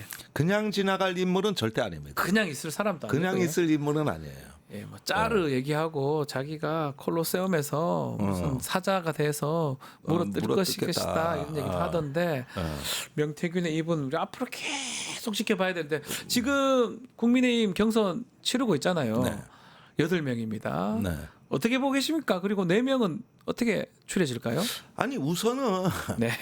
이 경선이 정말 관심 밖으로 밀리고 있는데 그래요. 일단 4명이라 그러면 앞서 얘기했던 4강 뭐 김문수 그다음에 오세훈은 갖고 홍준표 한동훈까지. 한동훈 예. 그 다음이 이제 나경원 안철수 예. 이 중에 한 명이 될 것 같은데 그런데 여기에서 보십시오. 뭔가 경선 좀 하려 그러니까 네. 밖에서는 한덕수가 움찔움찔하면서 그러니까요. 이 경선판을 완전히 초라하게 만들고 그런가 하면 윤석열 변호인당이 신당 만든다고 해버렸어요. 윤석열 어게인당을 만든다고 또 그러지. 참. 그다음에 정광훈이 가만히 있겠습니까? 네. 나는 제일 변수가 신천지하고 사랑제일교회 둘이라고 봐요. 아니 우선 정광훈이 지금 뉴스에서 사라졌잖아요. 없었어요. 예. 왜 그렇습니까? 그거는 4월 4일 선거가 날 때 네. 정광훈이 그날부로 국민의힘하고 원수가 됐어요. 국민의힘을 규탄하는 게 8대 0으로 난 책임을 국민의힘 탓으로 돌립니다. 저기가 조기 대선을 염두에 두고 딴짓했다는 거예요. 그래가지고 신의 한수나 정광훈 TV 같은 데서는 조기 대선이란 말은 거의 쳐죽여야 될 주적을 상징하는 용어예요. 쓰면 안 된다는 용어입니까? 그러니까 자기들 무슨 사이에는? 대선이냐 지금 헌재 불복 선언하고 윤석열 구해야지. 이랬는데 대선판으로 다 몰려가 이 배신자다. 이렇게 프레임이 짜졌어요. 그래서 국민저항위원회를 따로 출범해서 예. 헌재 불복하면 없겠다고. 근데 정광훈 TV에 나온 패널들이 정광훈한테 설득하는 장면이 그대로 방영이 됐는데 패널들이 정광훈을 설득한다고요? 이제 윤석열 못 구합니다. 이제는 대선에서 우리가 어떻게 할 것인가를 해야 됩니다. 그럼 예, 정광훈이 화를 버럭 낸다고 아하. 지금 그런 얘기할 때냐고. 예. 이런 게 요즘 그냥 TV로 다 나갔어요. 그러니까 이 그룹은 저기 여태까지 그 윤석열을 지키고 이렇게 윤석열 지지를 긁어모은 건 우리가 광장에서 개고생해서 다 했는데 네. 국민의힘은 와서 처음에 머리 조아리고 저 90도로 인사하더니 선거 나니까 싹 도망가서 그렇게 이제 조기 대선으로 갔다. 그다음에 여의도파 소년보나 전환길 강사도 저것도 조기 대선파다. 저것도 배신자다. 앞으로 정강훈이나 사랑제일교회 그쪽에서 움직임들 우리가 눈여겨봐야 되겠네요. 유튜버들도 또 반반 나눠져 있잖아요. 저 정강훈 쪽도 있고요. 예. 그러니까 이번 대선판에 우리가 조직된 힘을 보여주겠다고 절치부심하고 있고 그것이 다음 대표 경선 때도 또 이어집니다. 그러면 이 정강훈 파들은 뭐 그냥 질문 드려보고 싶은 게 누구를 밀까요? 아니 우선 아예 안 끼어드는 겁니까? 대선판을 깨고 윤 어게인. 지금 윤신당 관련된 거는 정강훈도 관련성 있다고 보는 게 맞습니까? 그렇죠. 아니 그러니까 그 구건데 그 이 사람들한테는 그 조기 대선의 경선 분위기는 투항주의자, 기회주의자, 패배주의의 산물이고 어차피 안 될 대선 왜 나가냐. 그럴 바에는 결사항전을 해야지. 항전을 해야지. 이게 윤 어게인의 어떤 기본 방향이고 이런 어떤 그 국민의힘하고 앞으로 극한 갈등을 겪거나 아니면 조직적으로 침투할 겁니다. 지금 보면 어제 신당이 나와가지고 저는 이게 갑자기 웬일이냐 싶었는데 그 물밑 움직임들은 다 있었던 거네. 결국은 그렇죠. 한 축에서는 이 대선 국면에 국민의힘도 못 믿겠다, 안 좋다 이 생각하는 그룹들이 지금 있었다는 그렇죠. 거잖아요. 그렇습니다. 거기에다 자세히 보십시오. 네.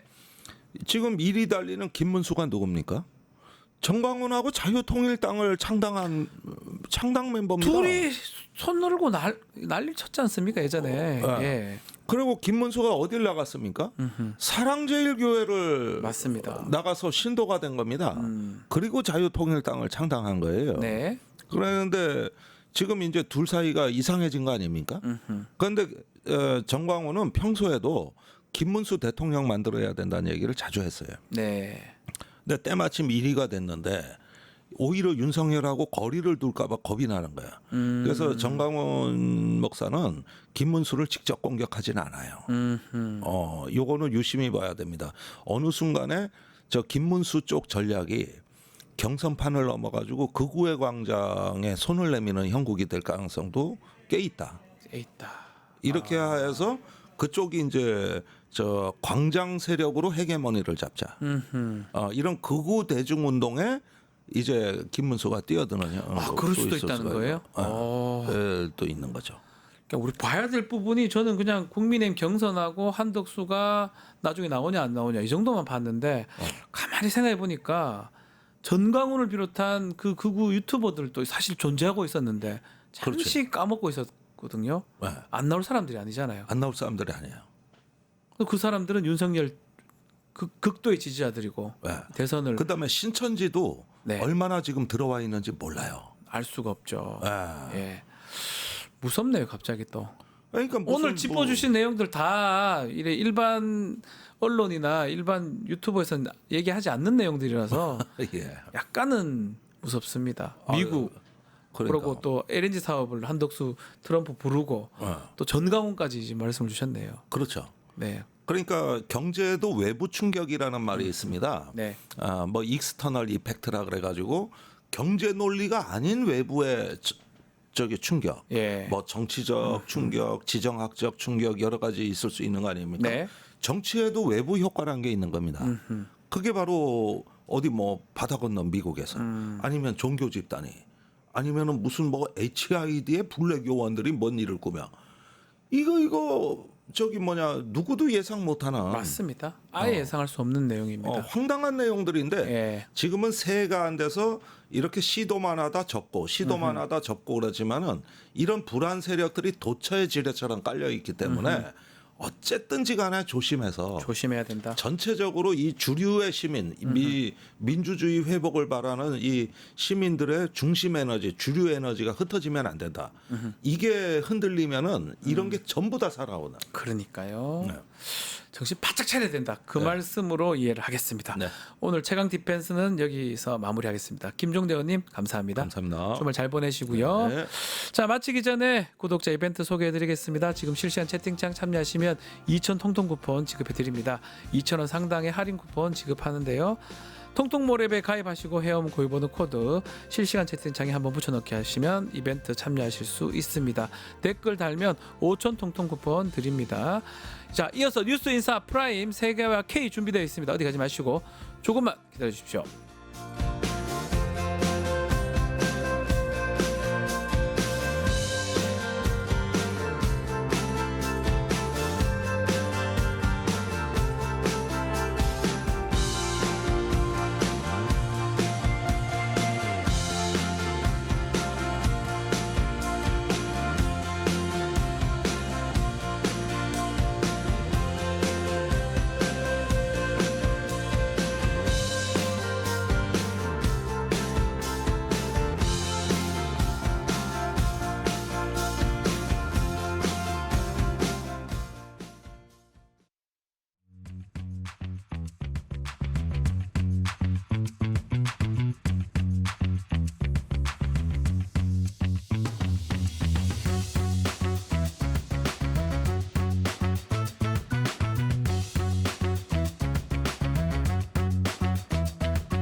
한 발 더 들어가는 고품격 시대담 뉴스 인사 프라임 시작해 보겠습니다. 매주 금요일 세계와 K 코너입니다. 이 시간에는 세계 속의 한국, 우리가 알아야 될 세계 소식 다뤄보겠습니다.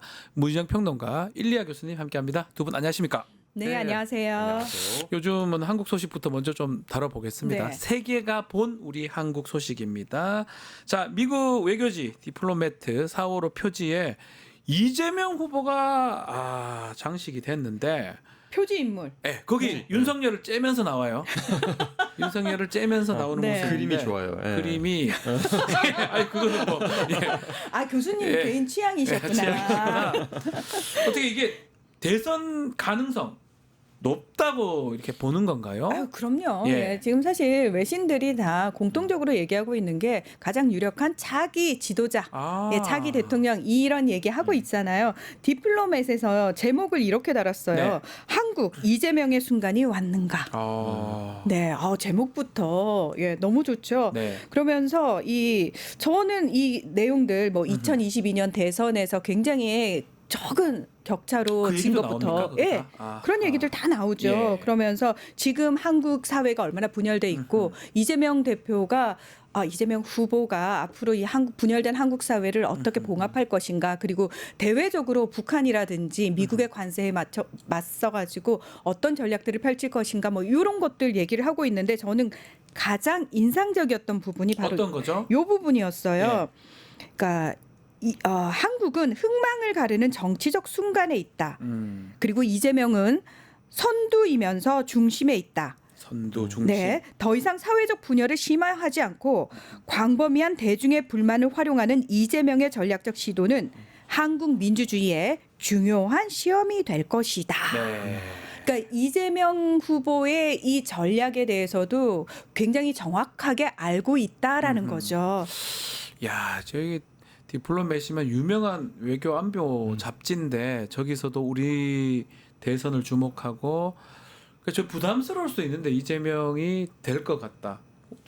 지향점까지 다 짚어주었어요. 디플로맷에 보면은 네. 한국 관련 기사들이 상당히 많이 올라와요. 맞아요. 네. 윤석열을 째버리면서 나오는 이재명. 네, 맞습니다. 그러니까 저는 개인적으로 또 뭐 디플로맷이나 네. 다른 미국 언론이든 유럽 언론도 네. 그렇고 개인적으로 마음에 드는 게 이제 사람에 대한 얘기가 많이 실려 있어요. 네. 정치인에 대한 얘기도 있지만 뭐 어렵게 뭐 가난하게 살았다, 뭐 공장에서 팔을 다쳤다, 뭐 이런 인간적인 얘기를 쭉 그 나오면서 내용까지 다 나와 있다고요? 네, 다 나와 있어요. 그래서 어떻게 여기까지 왔고 어떤 가치관을 갖고 있는 사람이다 이런 얘기가 나오는 게 해외 이런 디플로맷 같은 잡지에서 나오는 게 저는 굉장히 중요하다고 생각합니다. 왜냐하면 네. 해외에 우리도 이렇게 디플로맷을 보잖아요. 사실 전 세계의 오피니언 리더급이라면 다 보죠. 거의 다 보죠. 예. 다 보는 거죠. 아. 사실은. 예. 전 세계가 주목하는 인물이다라는 건데. 그렇죠. 자, 타임에서 선정한 100인 네. 올해의 가장 영향력 있는 100인 여기에서도 이재명 후보가 포함이 됐습니다. 네, 그 타임에 들어가 보시면은 그 분야별로 백인에 대해서 쫙 사진을 걸어놓고 그 밑에 굉장히 한 단락 정도의 설명이 쫙 붙어 있는데 네. 저는 여기서 이걸 이제 이재명 대표와 관련해 가지고 찰리 캠벨이라고 하는 타임 에디터가 그 설명을 썼다라고 하거든요.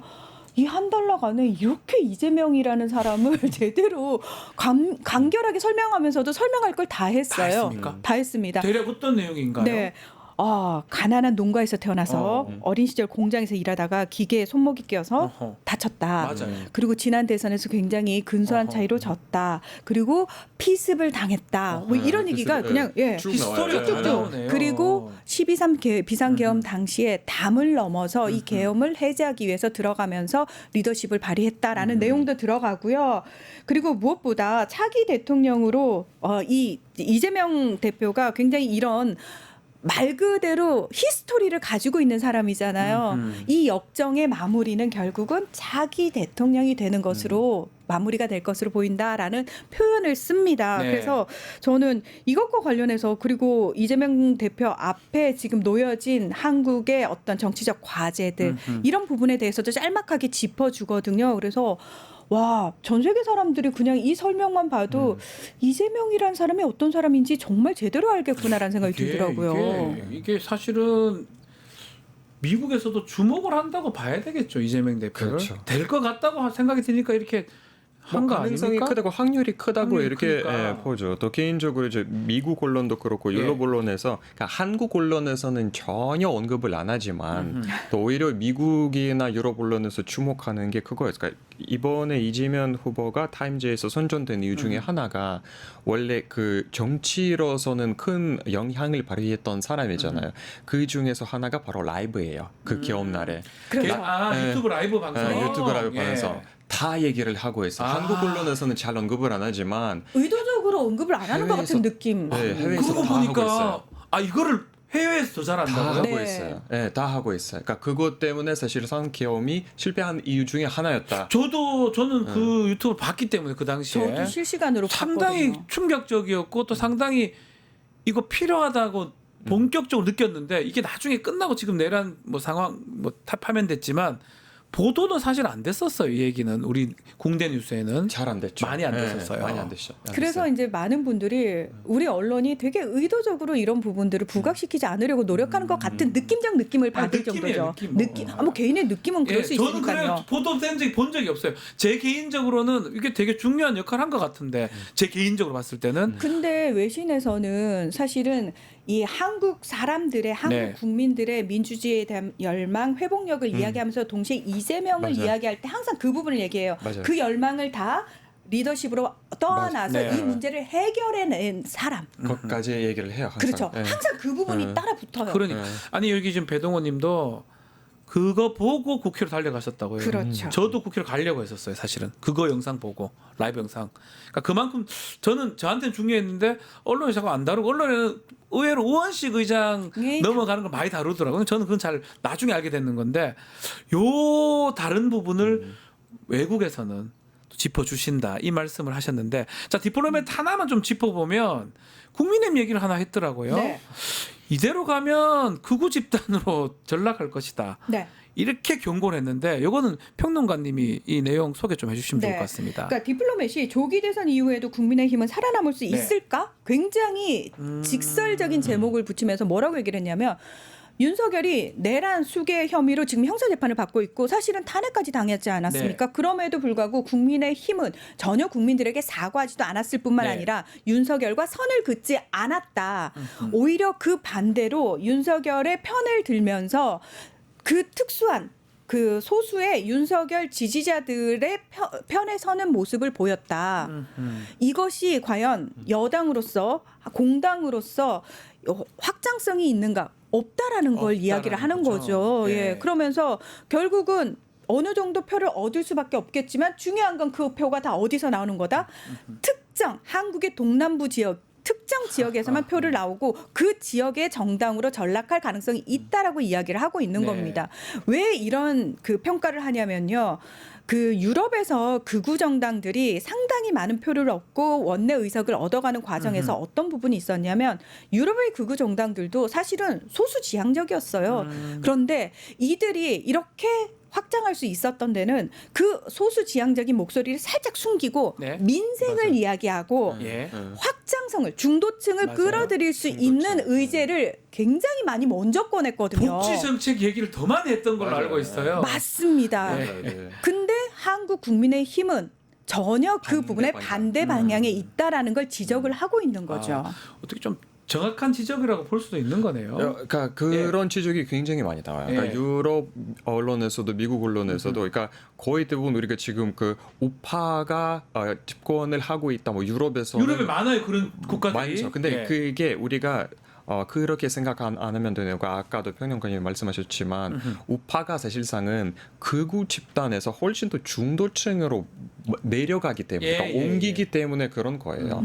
복지 얘기도 굉장히 많이 하고 뭐 이민의 얘기를 하지만 그렇게 극단적인 얘기도 아니에요. 맞아요. 그래서 중도층의 표심을 이제 잡으려고 굉장히 노력을 하고 있기 때문에 그걸 우리가 이 시프트를 보고 있는 거지, 이 터널을 보고 있는 거지.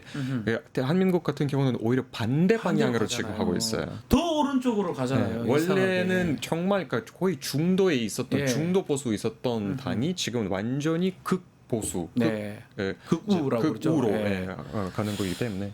그러니까 그것 때문에 이 디플로맷이 봤을 때는 참 문제가 있다 이렇게 경고를 던지는 건데 그거 근데 알아. 우리 먹을지. 언론은 이 얘기는 그렇게 얘기를 안 하잖아요. 이걸 안 짚어주잖아요. 예. 간혹 뭐 있긴 한데 좀 주류 언론들은 별로 얘기를 안 합니다. 그냥 정치적 게임인 양, 정치적 현상인 양 그렇게 얘기를 하는데 실제로는 이게 중요한 내용일 것 같은데 상당히 앞으로. 중요하고 이런 얘기가 나올 내년에 지역 선거 때 그런 얘기가 많이 나올 지방선거 것 할 때 같습니다. 예, 네. 맞습니다. 네. 중요할 것 같아요. 그래서 이게 자꾸 이런 얘기 저희가 외신 얘기를 많이 할 수밖에 없는 게 네. 어떤 분들은 그렇게 얘기하더라고요. 그렇게 외신이 좀 외국 가서 살아라라고 정말 일차원적으로 반응을 하시던데요.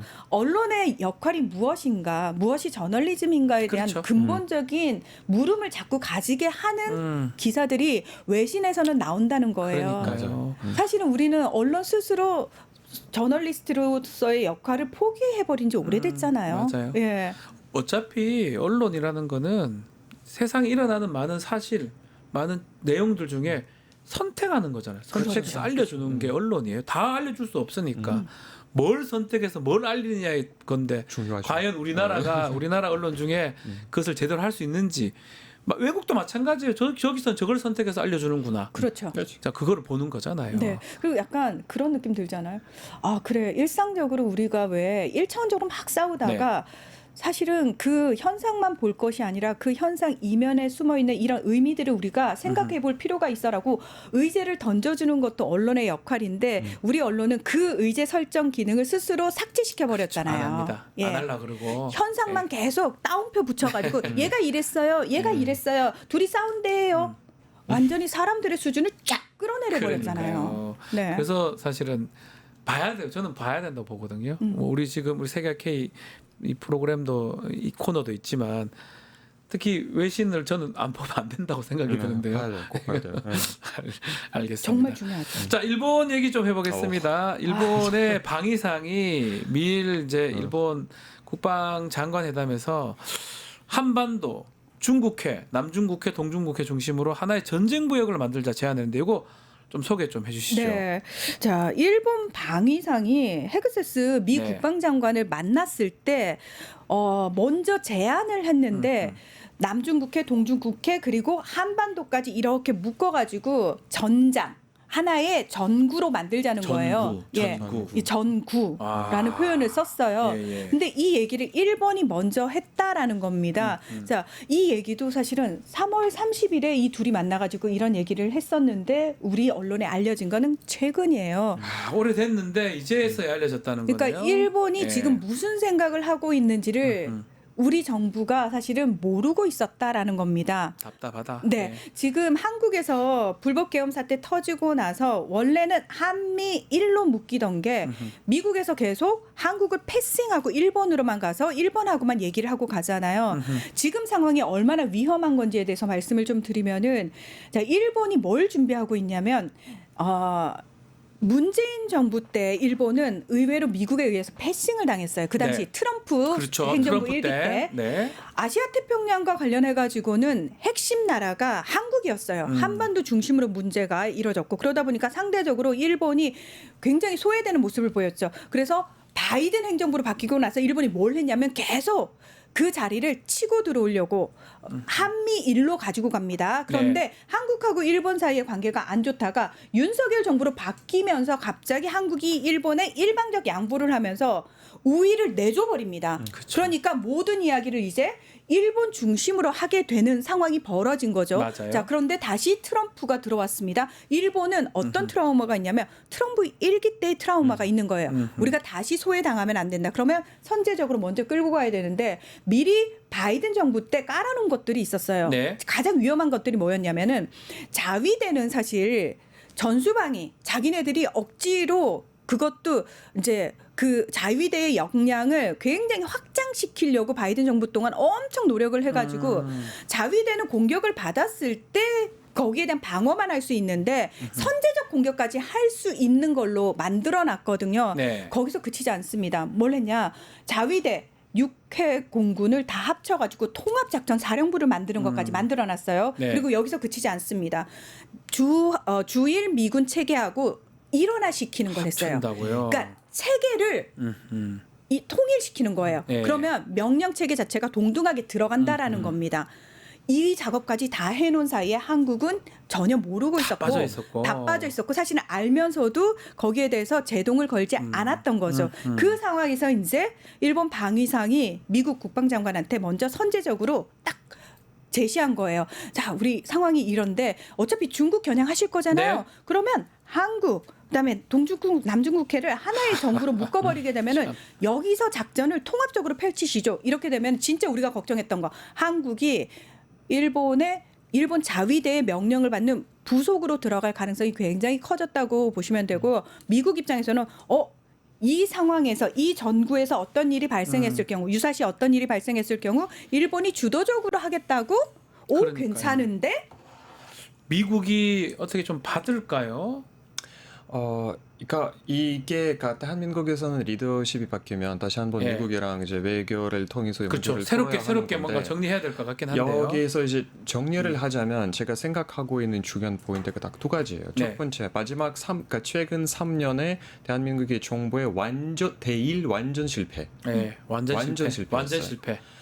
왜냐하면 일본이 뭔가에 일본 국경 밖으로 나가려는 시도가 오래전부터 있었어요. 그러니까 아베부터 뭐 개헌해서 뭐 군대 어떻게 하고, 근데 문재인 정부가 들어와서 어느 정도의 견제를 하기 시작했는데 3년 동안 완전히 모든 게 일본에 바치는 그런 거기 때문에 우리가 지금 보고 있는 거고요. 두 번째는 일본이 이렇게 대놓고 전쟁이라는 말을 쓰는 것 자체가 우리가 되게 위험으로 받아들여야 돼요.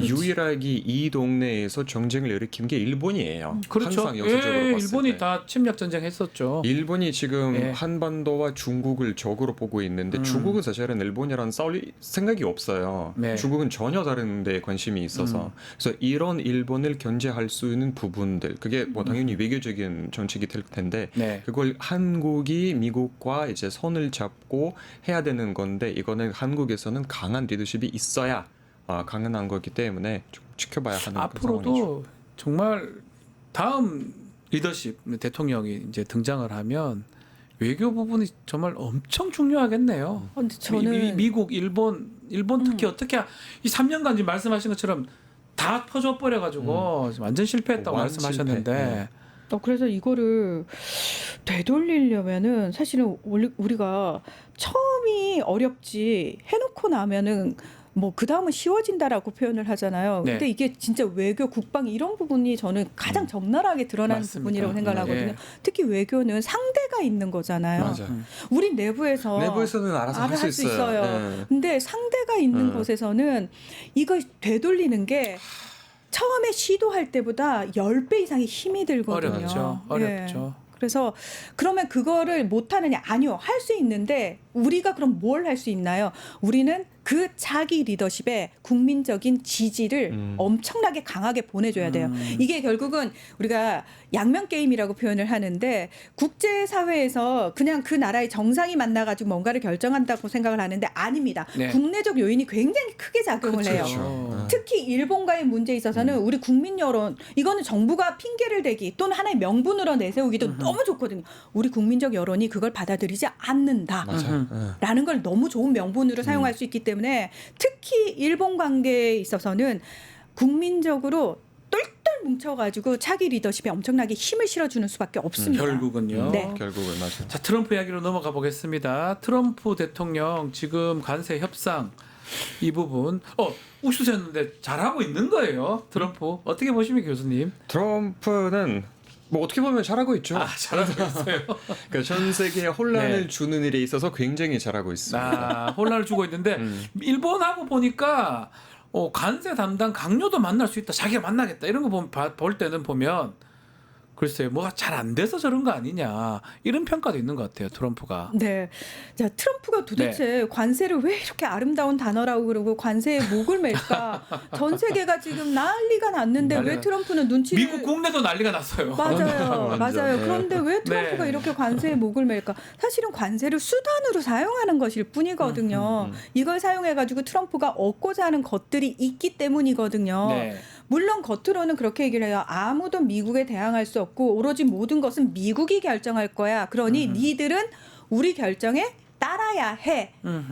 미국만이 정말 최고의 강대국이고 뭐 이런 얘기를 막 하거든요. 이거는 사실 트럼프 지지자들을 향한 이야기이고요. 네, 그거는 그들을 향한 메시지예요. 사실은 중요한 건 그 과정에서 지금 미국 경제가 파탄이 나고 있는데요라는 국내가 뭐 더 어려워요. 그렇죠. 이 현실적 문제는 별로 중요치 않아요. 그런데 트럼프는 결국 이 관세를 이용해 가지고 본인이 얻고자 하는 것들을 얻고 싶은데 네. 지금 유예를 했잖아요. 네. 이 유예를 한 게 왜 그러냐? 90일간 유예했는 거. 네. 예. 그러니까 다른 나라들이 급하게 빨리 협상을 하러 들어가려고 보는데 90일 유예가 떨어졌잖아요. 일단 시간적 여유가 있는데 잠깐만 이 유예 결정이 사실은 다른 나라들이 협상을 잘해서 유예를 한 것이 아니고요. 내부적 이유에 의해서 필요에 의해서 유예를 한 거라고 보죠. 내부적 이유로. 예. 왜냐하면 트럼프 지지자들은 관세의 의미를 잘 이해 못하는 사람들이 저는 많지만 처음 알았어요. 네. 처음 알았어요. 관세는 미국이 부담해야 되는 거예요. 결국은. 그렇죠. 그거 내야 되는 거잖아요. 수입했을 때. 그러나 트럼프의 지지자들은 그걸 왜 우리가 부담해야 돼? 중국이 부담한 줄 알았나 봐요. 당연하죠. 네, 잘 모릅니다. 하지만 트럼프의 지지자들 중에서는 한 그룹이 또 있죠. 이들과 극단에 있는 억만장자 그룹이 있잖아요. 부자들. 예. 네, 관세가 굉장히 싫은 그룹도 있거든요. 적당히 해. 네.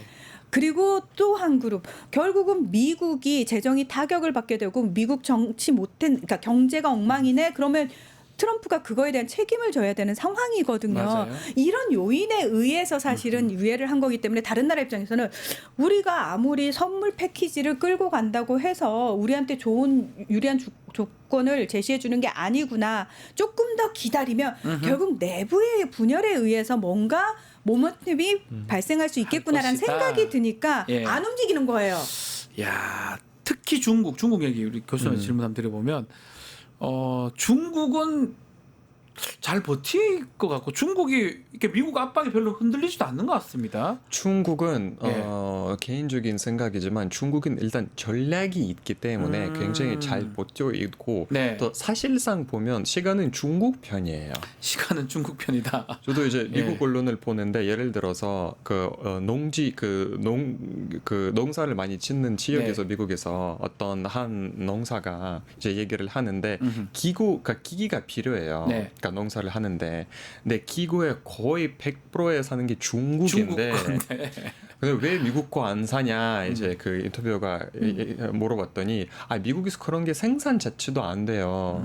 만약에 해도 너무 비싸고 아무리 관세를 때려도 중국은 그래도 싸요. 그래서 중국 거 살게요. 막 이런 얘기를 계속해요. 그러니까 이게 트럼프가 물론 자기 지지자들을 향해서 하는 말이긴 한데 사실상은 이게 얼마나 웃긴 얘기냐면 미국 경제 자체가 개방된 경제예요. 그렇죠. 20세기 우리가 이렇게 글로벌화를 이룰 수 있는 게 미국 덕분인데 네. 미국이 모든 나라에게 자기 시장을 열고 다 와. 그렇죠. 돈 벌어. 이런 게 미국인데 예. 이게 미국의 제일 큰 힘인데 이렇게 트럼프가 거의 18세기 19세기 식으로 관세를 다 내고 여기로 들어오려면 관세를 내. 그러면 그래야 미국 내에서는 생산이 있어야지 그렇죠. 그 사람들이 그렇게 갔는데 미국 내에서는 아무것도 없어요. 지금 여러분들이 쓰는 만약에 아이폰이 있으면 아이폰의 뒤에 보세요. 아이폰은 Designed in California, Made in China 이라고 써 있어요. 다 차이나예요. 다 차이나예요. 베트남이고 캄보디아고. 예. 그래서 그거 조금 이제 어떻게 끝날지 우리가 봐야 하겠지만 중국이 충분히 버틸 시간도 있고 여력도 있다고 많은 전문가들이 지난번에도 얘기하고 우리 평론가님이 무조건 미국이 중국한테 못 이긴다. 중국이 네. 버틴다. 이 말씀 계속 하셨어요. 아니 그러니까 트럼프는 예. 그거잖아요. 자, 미국 기업들 중국에 공장 가지고 있고 전 세계에 공장 가지고 있는 애들 다 들어와. 네. 들어와서 미국 사람들 고용해가지고 여기서 해. 그거 하고 싶어서 하고 싶은 하는 거잖아요. 거예요. 관세 매기는 게. 근데 중요한 거는 미국 기업이 왜 해외로 공장을 옮겼냐는 거예요. 애초의 이유가. 예, 이유가. 그러니까 그래서 야 관세를 매기면은 또이또이 되니까, 그러니까 비슷해지니까 네. 들어오면은 야 니들 걸 살 거야라고 얘기를 하는데 그러면 노동자들이 미국에서 예를 들어서 공장을 옮겨 오더라도 일단 그냥 다른 나라에서 생산해서 관세를 물더라도 파는 가격하고 비교해 봤을 때 여기서 공장을 짓고 여기에 노동자들을 고용을 하는 게 훨씬 돈이 더 많이 들 뿐만 아니라 그러면 안 된다니까요. 그러니까. 그리고 이거 예. 노동자들의 숙련도도 문제가 되는 거예요. TSMC 진짜 웃긴 얘기잖아요. 예. TSMC 네. 미국에서는 공장을 예. 찍었는데 예. 미국에서는 그러니까 채용 공고를 냈는데 없어요. 미국에서 기자들이. 그래서 대만 사람들을 데리고 또 갔어요. 대만 사람들 미국까지. 가는 거잖아요. 또 대만 사람 TSMC 또 대만 사람. 그러니까 결국은 그 차이들을 알아야 되거든요. 그렇죠. 관세로 모든 게 해결될 거라고 생각했는데 안 될 수 있는 거잖아요. 그러니까 미국 기업들 스스로가 아니 미국으로 공장 못 가지고 들어와요 네. 라고 얘기를 계속하는데 트럼프는 그런 거 다 필요 없고 그러면 딴 거라도 우리가 많이 팔아먹을 수 있어야 돼 라고 지금 억지를 부리는 건데 이게 어떤 걸 의미하냐면 앞서서 말씀드린 것처럼 미국이 강대국이 될 수 있었던 이유가 오픈이었잖아요. 오픈이었어요. 네. 그런데 반대로 자유보여. 중국이 지금 뭘 하냐면 시진핑 주석이 전 세계에 CEO들을 다 불러 모은 거예요. 그래가지고 직접 우리 이재용 회장도 만나고 실제로 전 세계 기업가들을 다 만나주면서 뭐가 어려워요? 뭐 이런 게 어려워. 그 부분 제가 풀어주겠습니다라고 얘기까지 한 거예요. 네. 그러면은 미국은 계속 괴롭히는데 기업을 괴롭히는 입장이고 얼마 투자할 거야 미국에 이런 식으로 쪼고 있는데 오히려 중국은 그거 어려웠어요. 이제 제가 풀겠습니다라는 식으로 하니까 오히려 중국과 미국의 역할이 그동안과 정반대가 돼버렸다는 거예요. 그러면 사람들은 전략적 모호성이라고 우리가 얘기하죠. 너 미국이야 중국이야 선택해라고 했을 때 저희가요 어느 한쪽을 선택하기는 좀 힘들고 했던 상황에서도 그래도 미국으로 치우쳐 있었던 부분들이 있거든요. 그런데 이제는 더 이상 미국으로 치우칠 이유가 없어졌다는 겁니다. 없어졌어요. 그래 됐죠. 네. 앞으로 중국 미국 협상은 언제쯤 어떻게 이루어질까요? 그 부분 어떻게든 이루어지겠죠. 예. 그러니까 지금은 시간이 지나면 트럼프의 정말 이런 관세가 미국 경제에 영향을 끼치기 시작했을 거고 네. 또 트럼프의 주변에 있는 엉망진짜 지인들 많죠. 또 얘기를 계속 할 거고 압박을 할 거니까 중국 입장에서 봤을 때 그냥 기다리면 돼요. 그러니까 중국은 되게 지금 현명하게 시진핑 주석이 해외 순번을 갔어요. 네. 동남아로. 그러니까 동남아로. 딱 이 시간이다라고 해서 이제 조금씩 하나씩 이제 나라에 그 유치를 하고 있는 거죠. 뭐 투자든 뭐든 생산 기지를. 알겠습니다. 그래서 그것 때문에 아마 미국을 지켜봐야 할 것 같아요. 중국 미국 우리는 잘 선택을 해야 되겠죠 앞으로. 아니 이 예. 정부는 지금 정부는 아무것도 안 하지 되고 마십시오. 가만히 계시면 되고 함부로 사인하지 마십시오. 가만히 계시면 예. 된다. 한덕수고 최상목 대행이고 간에 알겠습니다. 자 오늘 방송은 여기서 마무리하겠습니다.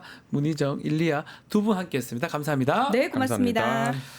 자 다음 주 월요일 방송도 짧게 소개해드리겠습니다. 먼데이 영식당 준비되어 있고요. 김준영 의원 대담 또 김진애 의원의 일침도 함께하겠습니다. 많은 시청 부탁드리고요. 주말 잘 보내시고요. 다음 주 월요일에 다시 찾아뵙겠습니다. 감사합니다.